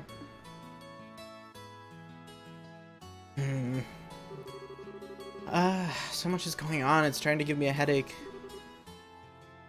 I'll bet. Never would have imagined it to be Lieutenant Schwartz waiting for us at the cathedral. Wait, so she wasn't who you were expecting to find there? Could it be you were thinking it'd be someone you'd known before? Well... Oh, sorry, forget I said anything. Gotta remember the rules. Estelle, I won't ask anything I won't ask you anything about before we met until you're ready to tell me. I try to be careful, but sometimes it just slips my mind. Estelle, I think you've gotten a little stronger during our travels. Huh? It's overwhelming to think about all the people around us, each and every one of them living his or her own life all under the same sky. Every person you meet has a personality and a history, and a story to tell. Every one of them is just like us, living day by day. Sometimes I just have to remind myself that no one acts without cause. Nothing happens without a reason, or a motive, or an excuse. It's only when I remember that I start to feel like I might be able to reclaim the parts of me I've lost. Joshua? I'm probably just fooling myself, tricking myself into accepting things I can't change. But even so, I'm grateful for having someone with me. Sky, Dad, but most of all, you.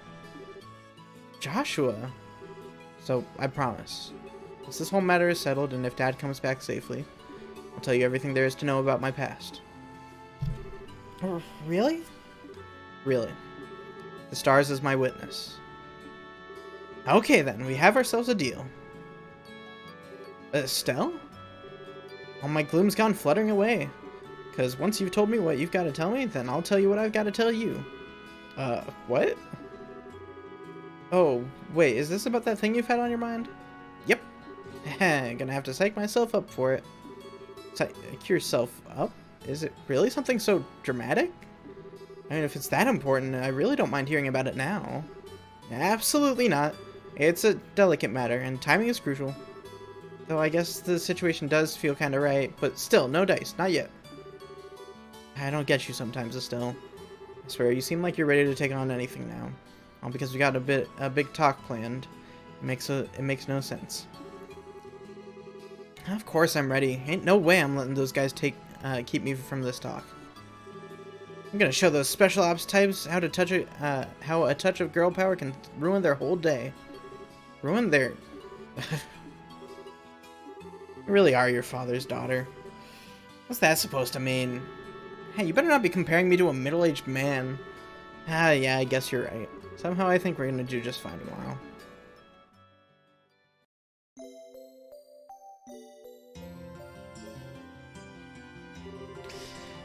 Yesterday was genuinely awful. I returned to the embassy overfull of spirit, when those tiresome gods saw fit to stop and cast flaming, stinking disparagements at me. They've tightened security at night, supposedly for anti-terrorist purposes. Were you two okay? Yeah, we went to bed rather early so we didn't have any problems. And Elnon lent us something that might really give us an edge. Stella explained that Elnon had loaned them a spare key to the Grancel sewers. Now that should come in handy. He's a young one, but he's got a real spark to him. He always seems to know what you need and when you need it. So, what do you say we check out the sewers this morning? The gate is just north of the arena. Well, if it's for the banquet, we could muster up one more huzzah. Alright. We'll go check for requests. I'm not expecting there to be anything, though. Let me go this way. At least anything that's super important. Yeah, it's just a sewer monster. I'll double check the guide, too. But I don't think there's going to be anything.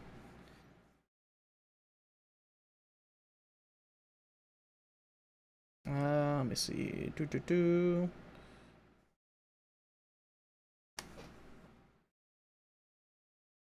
Okay, there is... I can get the final chapter of Carnelia. Let me see. East block, southern entrance to the department store. 2 guys. Okay. Seems easy enough. And the sewers, and that should be it. So we're not even going to worry about the sewers. Because we're already up to that point where we just don't need to. And then we can just go to the Grand Arena. Cool.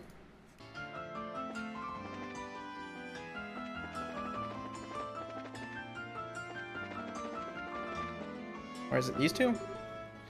This beautiful girl who walks by here all the time.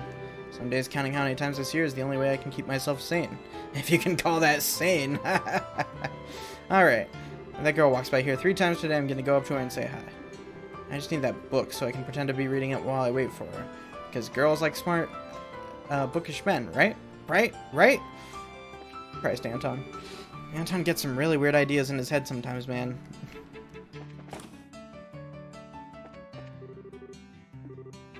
Is this the right? Maybe it is just these two. Maybe if I keep talking to him. Hold up. Let me double check. Scroll up.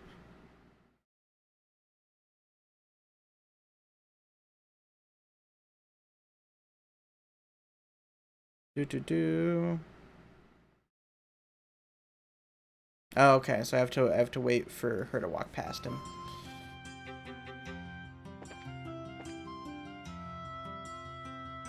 Where's she at? Is it that girl? Saw this nun I'd never seen before at the cathedral recently. Wonder when she started. There's the... That girl just walked by here again. 2 more times. That girl walks by here 2 more times, it means she's the one. But what if she doesn't walk by again? Oh man, will she, won't she, will she, won't she? Fucking love these guys. Okay, you can pass.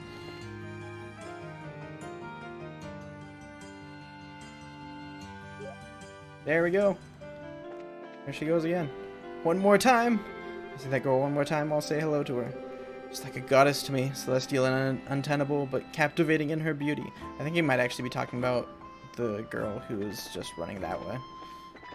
I don't think he's talking about the old lady. Yeah, no. That would be funny if that was the case, though.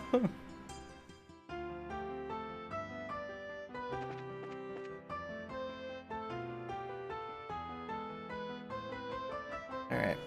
Where's she at?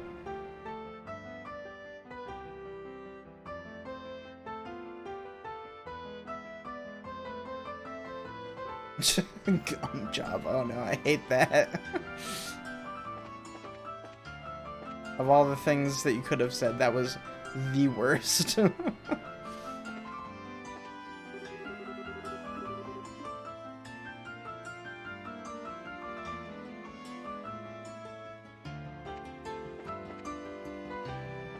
fuck is she? There she is. Let me talk to her. I'm curious what she'll say. That guy over there is staring at me. I can feel his eyes on me all the time. It's just so creepy. I don't want to get anywhere near him. Oh, are you braces? What a relief. I feel a lot safer with braces around. She wouldn't have even walked until I came over and said something to her. Yes, that makes 3. I've seen her 3 times now. I feel like I need to thank someone upstairs. Thank you, goddess. Thank you to you guys. Here, take this as a token of my appreciation. There we go. Alright, time to man up and say something to her. Alright, so I don't think we're able to turn in those books until a certain point. I'm going to open up the 2 chapters that I didn't read earlier. That one and that one. And there we go, I got an achievement for that. Okay, cool. Let's head on forwards. Let me see when I actually can. I'm gonna...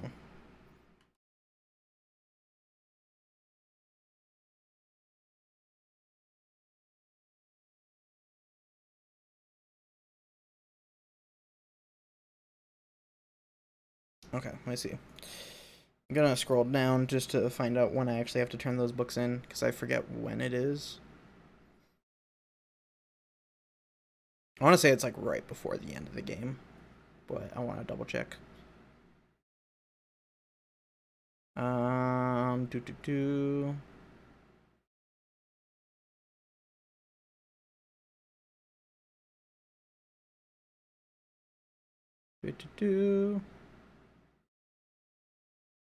just want to be sure that I know when.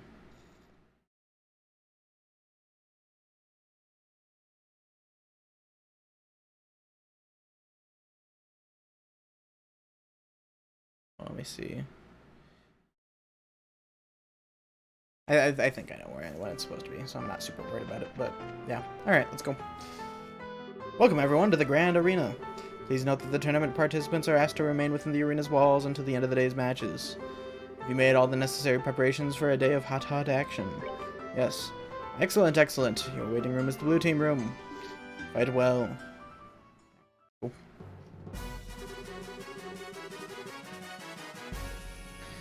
Looks like it's just us in here. This waiting room feels awfully big right now. Well, it actually is a pretty big room. Team sports events and circuses alike used to be held here. Now it's back in a time when gladiators fighting monsters was a man's only source of entertainment.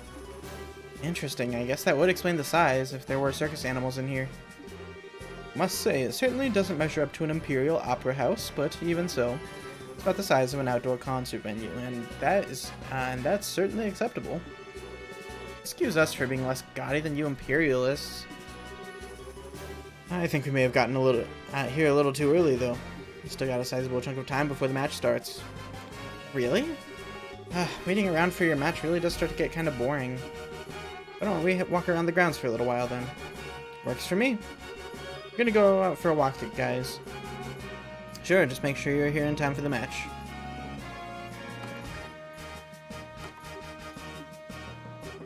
Well, well, what new turn of events is this? I thought for sure that you'd go with them. I just get the feeling that something's changed between the two of them. Some type of step forward. Hello, Mr. Observant. They've definitely been feeling some pressure from the matches. Today they seem a lot more relaxed. Oh, to be that young again, eh? But are they ready for the feelings that well up from within them? Even if they are not, the feelings are surely ready for them. Haha, such delightful awkwardness. I look forward to what comes of it. I really just don't get you. No one does. Okay, real quick, I'm gonna go grab another drink because I'm all out. So I will be back momentarily. Should take no more than a few seconds. Put this bottle in here. Okay, I shall be back in a moment. I'm not even gonna bother switching screens because it should literally only take a few seconds. So.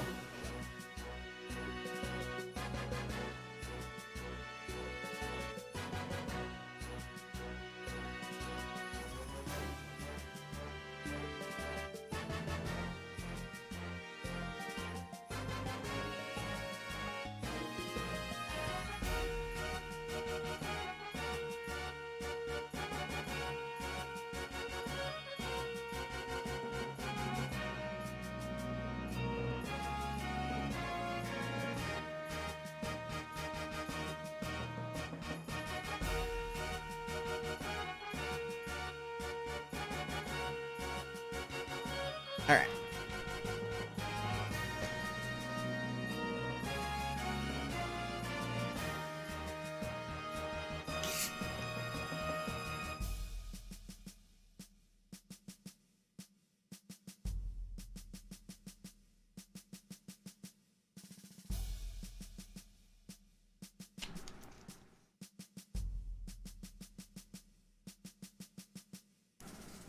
Alright. It's all the way close.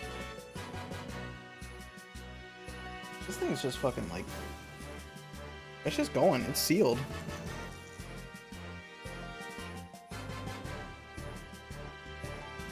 Apparently if I seal it too much, it just starts making noise, which is weird.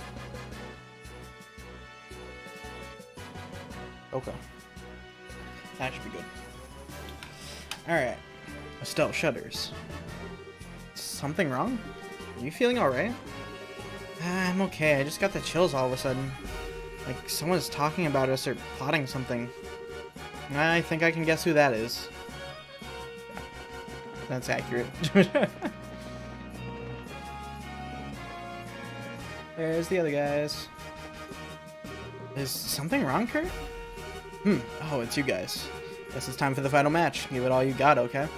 You bet. You don't look so good there, Kurt. Are you okay? You do seem pale. Nah, just a little lightheaded is all. Though it's kind of odd. I don't feel sick, so why am I lightheaded? I think I'm having a flashback. Flashback from what, yesterday? No, from an accident I had about 3 months ago. Seems I screwed up on a job and messed myself up pretty bad. You mean seems? You don't mean amnesia, do you? I do. It's kind of embarrassing and perhaps even a bit cliched, but I actually don't remember a thing about it. Or didn't, anyway. Still can't even remember what job I was doing that got me hurt in the first place. The doctor said it wasn't shock or anything, but offered no other explanations as to what it could be. Wow, what a story. But you were still okay to participate in the match even on that condition? I told you, physically there isn't a thing wrong with me. In fact, I'm feeling a lot better just talking it over with you. And in time, these flashbacks will start to take shape and I'll remember what happened, so don't worry about me, okay? Okay, I guess, if you say so. Trying to look a little better than you did a minute ago. Just be careful though, okay? Thanks. You guys too. Good luck out there. Something along those lines. We're all here to root for you today. You're representing the great Bracer Guild out there, so be sure to make us proud. Hey you guys, listen, just relax and do what you've always done. There's no pressure. Hey newbies, your opponents are tough, but you guys should be able to take them no sweat. Break a leg out there, we'll be cheering for you like you wouldn't believe. Alright, what other people we got? Okay, we'll talk to him in a second. We'll talk to Dorothy first. Hey, Estelle! You did it, the final fight. It's so exciting! Deep breaths, Dorothy. Come on now, do it with me. If you don't relax and keep yourself focused, you won't be able to get any good shots. Oh, don't you worry about that. I take my best pictures when I'm all hyped up like this. They're more natural, you see. Oh, I guess they would be? Dorothy, I think you're some kind of savant or something. Yeah, that's accurate. Okay. That's all fine. Alright, let's talk to Alba. Estelle, Joshua. Professor? You came to watch us? But of course, you've always been such a big help to me. I owe you two at least that much. Thanks, Professor. But how'd you scrape together the mirror for a ticket? Well, that was a bit of a lucky break on my part, actually. The museum director had some sudden business to attend to, so he couldn't make it today. And I am here in his stead. I should have guessed that you would never be able to get in here out of your own pocket. Not that I wouldn't try, of course. I'm sure I couldn't find a way, even if I put my mind to it. At any rate, I'm here, and here I am. And I'll be shouting your names for sure. Knock 'em dead, you two. You bet we will. Thank you, Professor. Alright, that's the same dialogue. Alright, cool.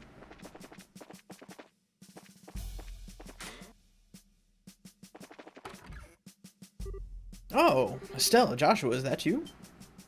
I just try to drink this with the cap on. Good job, me.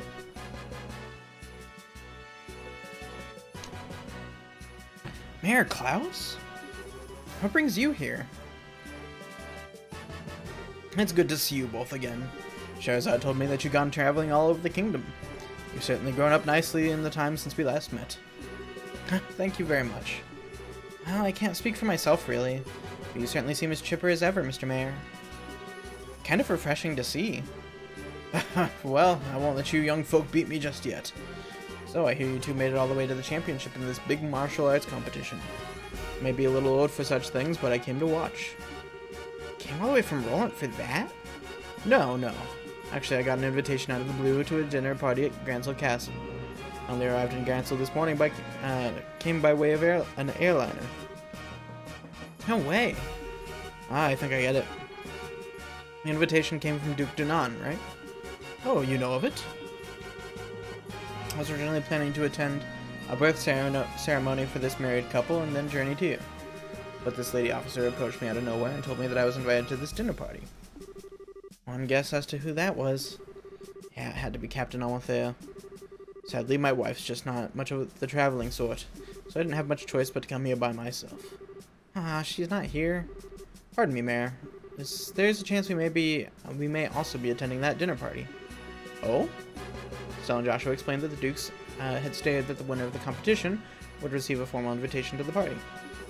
I see. Well, that explains it. It hardly seems appropriate to call for a dinner party when Her Majesty is taken ill. But if you two will be there, I might not feel so awkward. So that just means you'll have to try and that much harder to win. You bet. Try our best to meet your expectations. I think I'm gonna find myself a seat then. Best of luck to the both of you. Bye, Klaus. I can't believe he's gonna be at the dinner party too. Think Mayor Maybell will be there as well? It seems likely. There'll probably be a lot of influential people in attendance. Well. Just need to focus on winning our match and then we'll see everyone there. Sounds good. Speaking of which, it's almost time. Let's return to the waiting room. Okay. Alright, let's go talk to Klaus real quick as well. Where's he at? There he is. I haven't watched the martial arts competition since I was a young man. Good luck out there, you two. Alright, cool.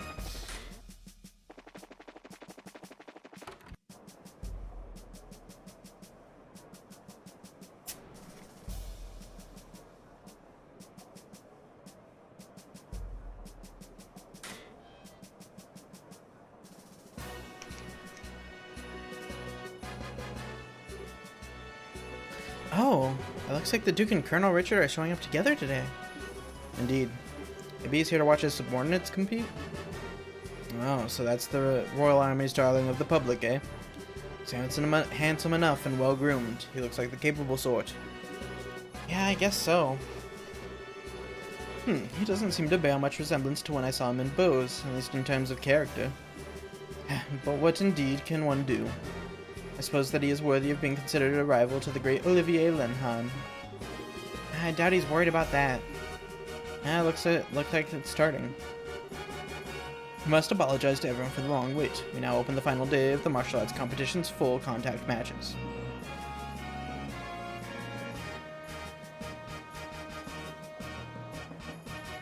This arena has been abuzz with preparations and fighting for the better part of a week now. And it all culminates right here, right now. Which team will seize ultimate victory this day? Without further ado, I present to you the fight card for the championship match. Southside Blue Team from the Calvard Republic, Captain is Zin. Northside Red Team from the Royal Army Intelligence Division Special Forces, Captain is Second Lieutenant Lawrence. Alright, we're up. Finally. I trust everyone is ready to put everything into this. For tears or for laughter, this is it. Game faces, guys. Okay, real quick before we do that, I'm gonna give them ice cream.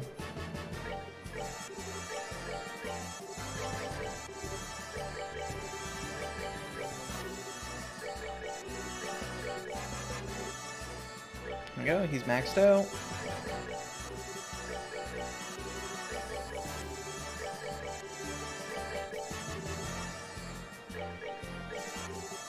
How much is he at now? 180. Okay, so one more.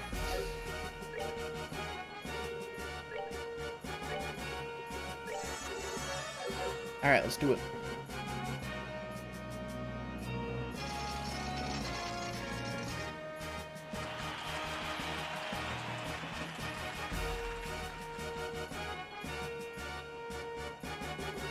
Everyone who fought so far has been about as tough as tapioca.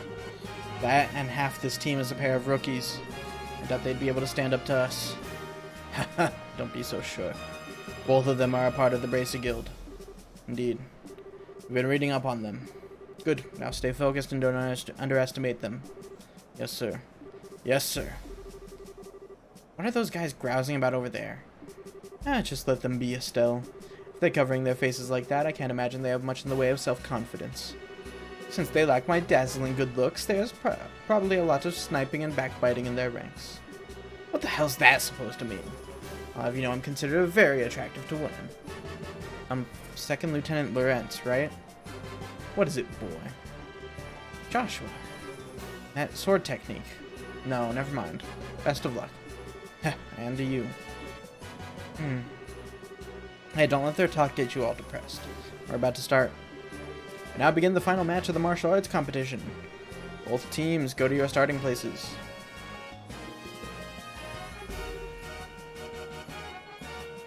Adios be with you. Ready? Begin! Ayo. Banger song. Alright. So here's what we're gonna do. Do that. S-break. Attack Lawrence.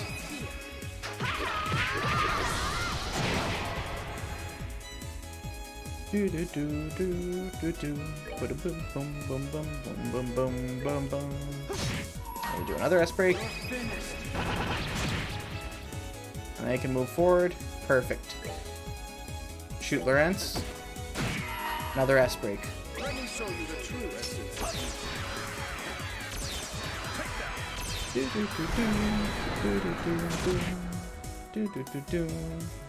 And now for Zin. I'm actually gonna do. Actually, nah. I'll just punch.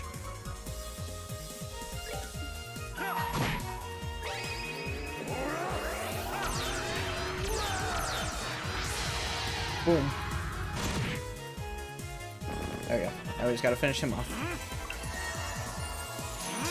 Oh shit, he's got body split. I forgot he has that. Oh shit. Okay, I'm just gonna focus on the main body, and that should be good enough. Can I Chaos Brand him? Is that a thing?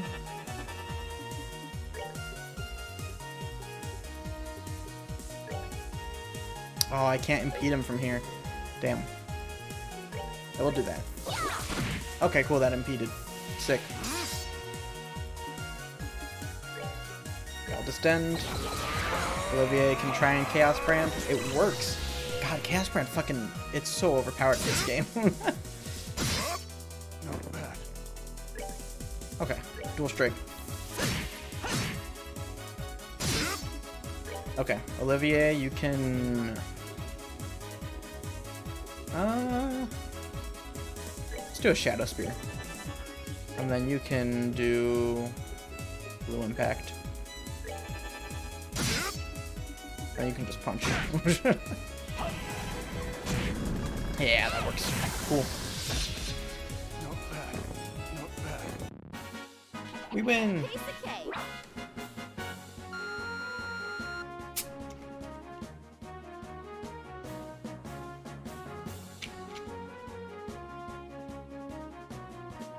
Alright. KO, winner is Zin's team. It can't be. We're the best of the best the special ops have to offer. How could we lose? Ah, we're beaten. Yahoo! We've won! We really won! I'm exhausted. Now the winning team will be blessed with a few words from Duke Dunan. Representing the team will be Zin Vathek. Please come forward.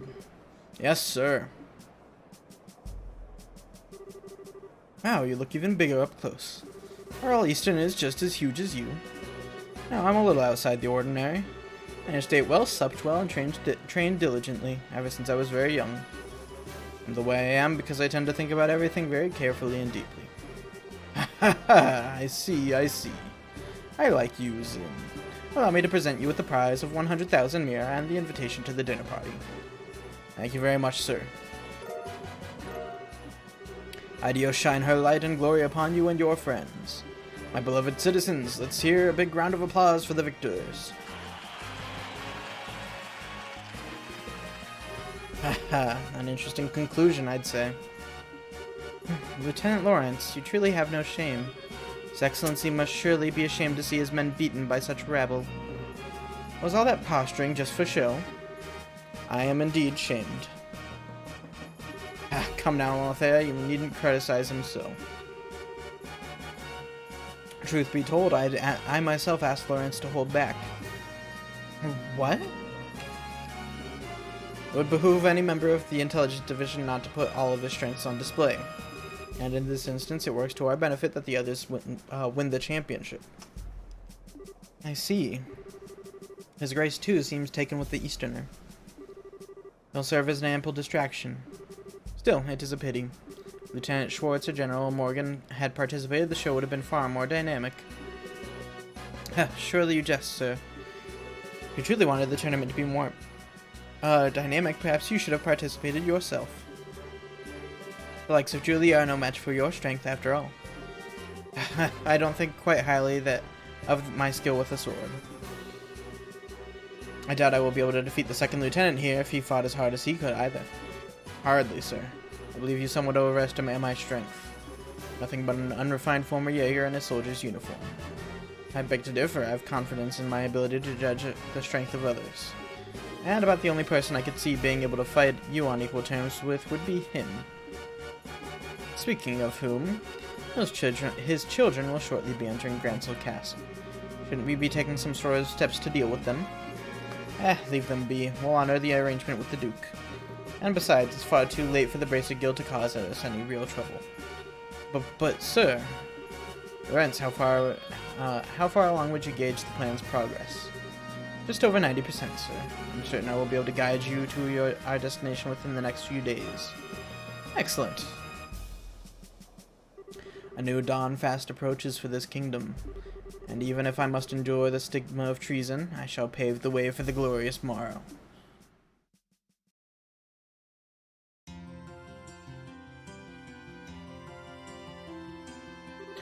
Now that was one hell of a fight. I had no clue that Lieutenant Lawrence was so freaking strong. Yeah, I think we got lucky. Even now it's hard to believe. I don't like it. Huh? It's nothing.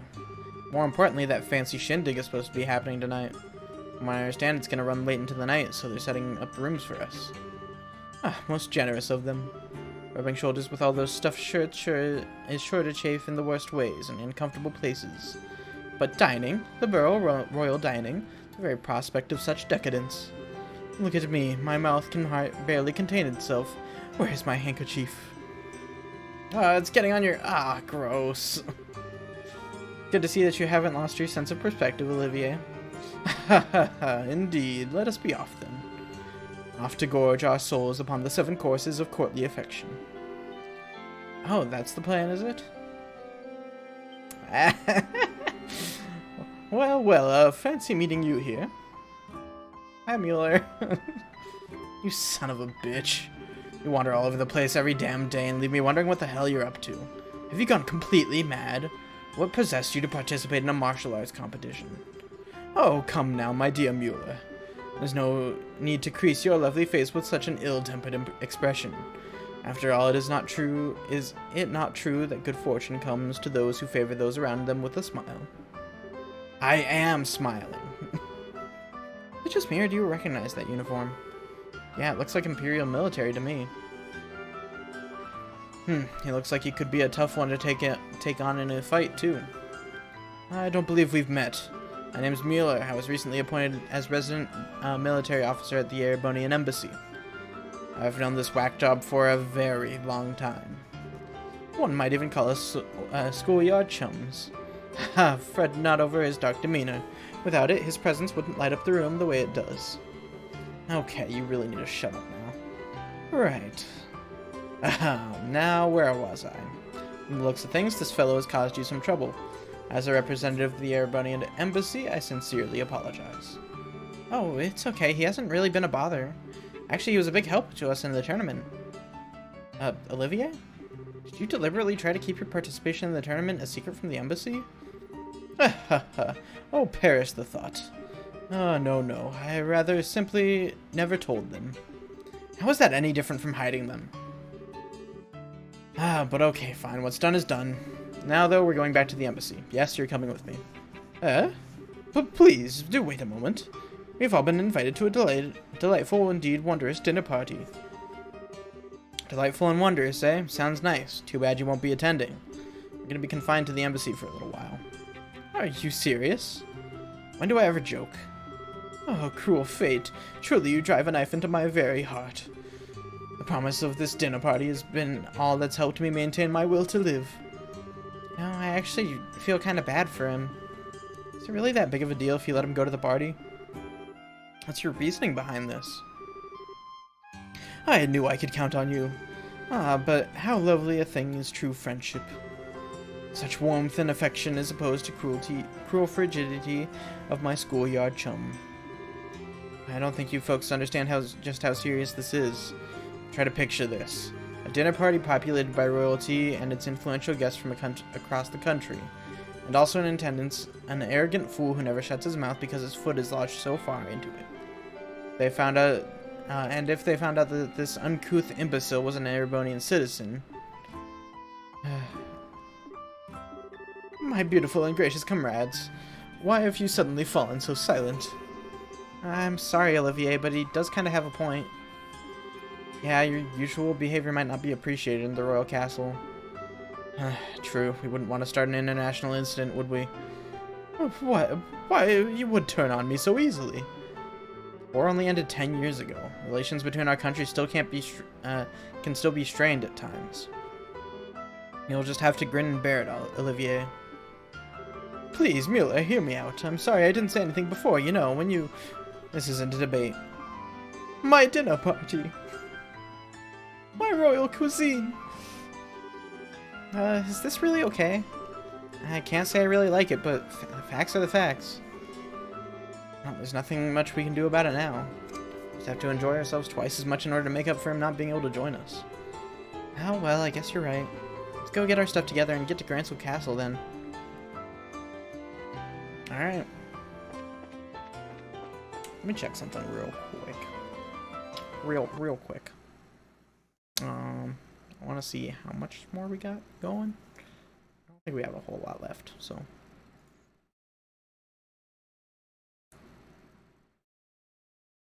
I think that's probably a pretty good place to end off, actually.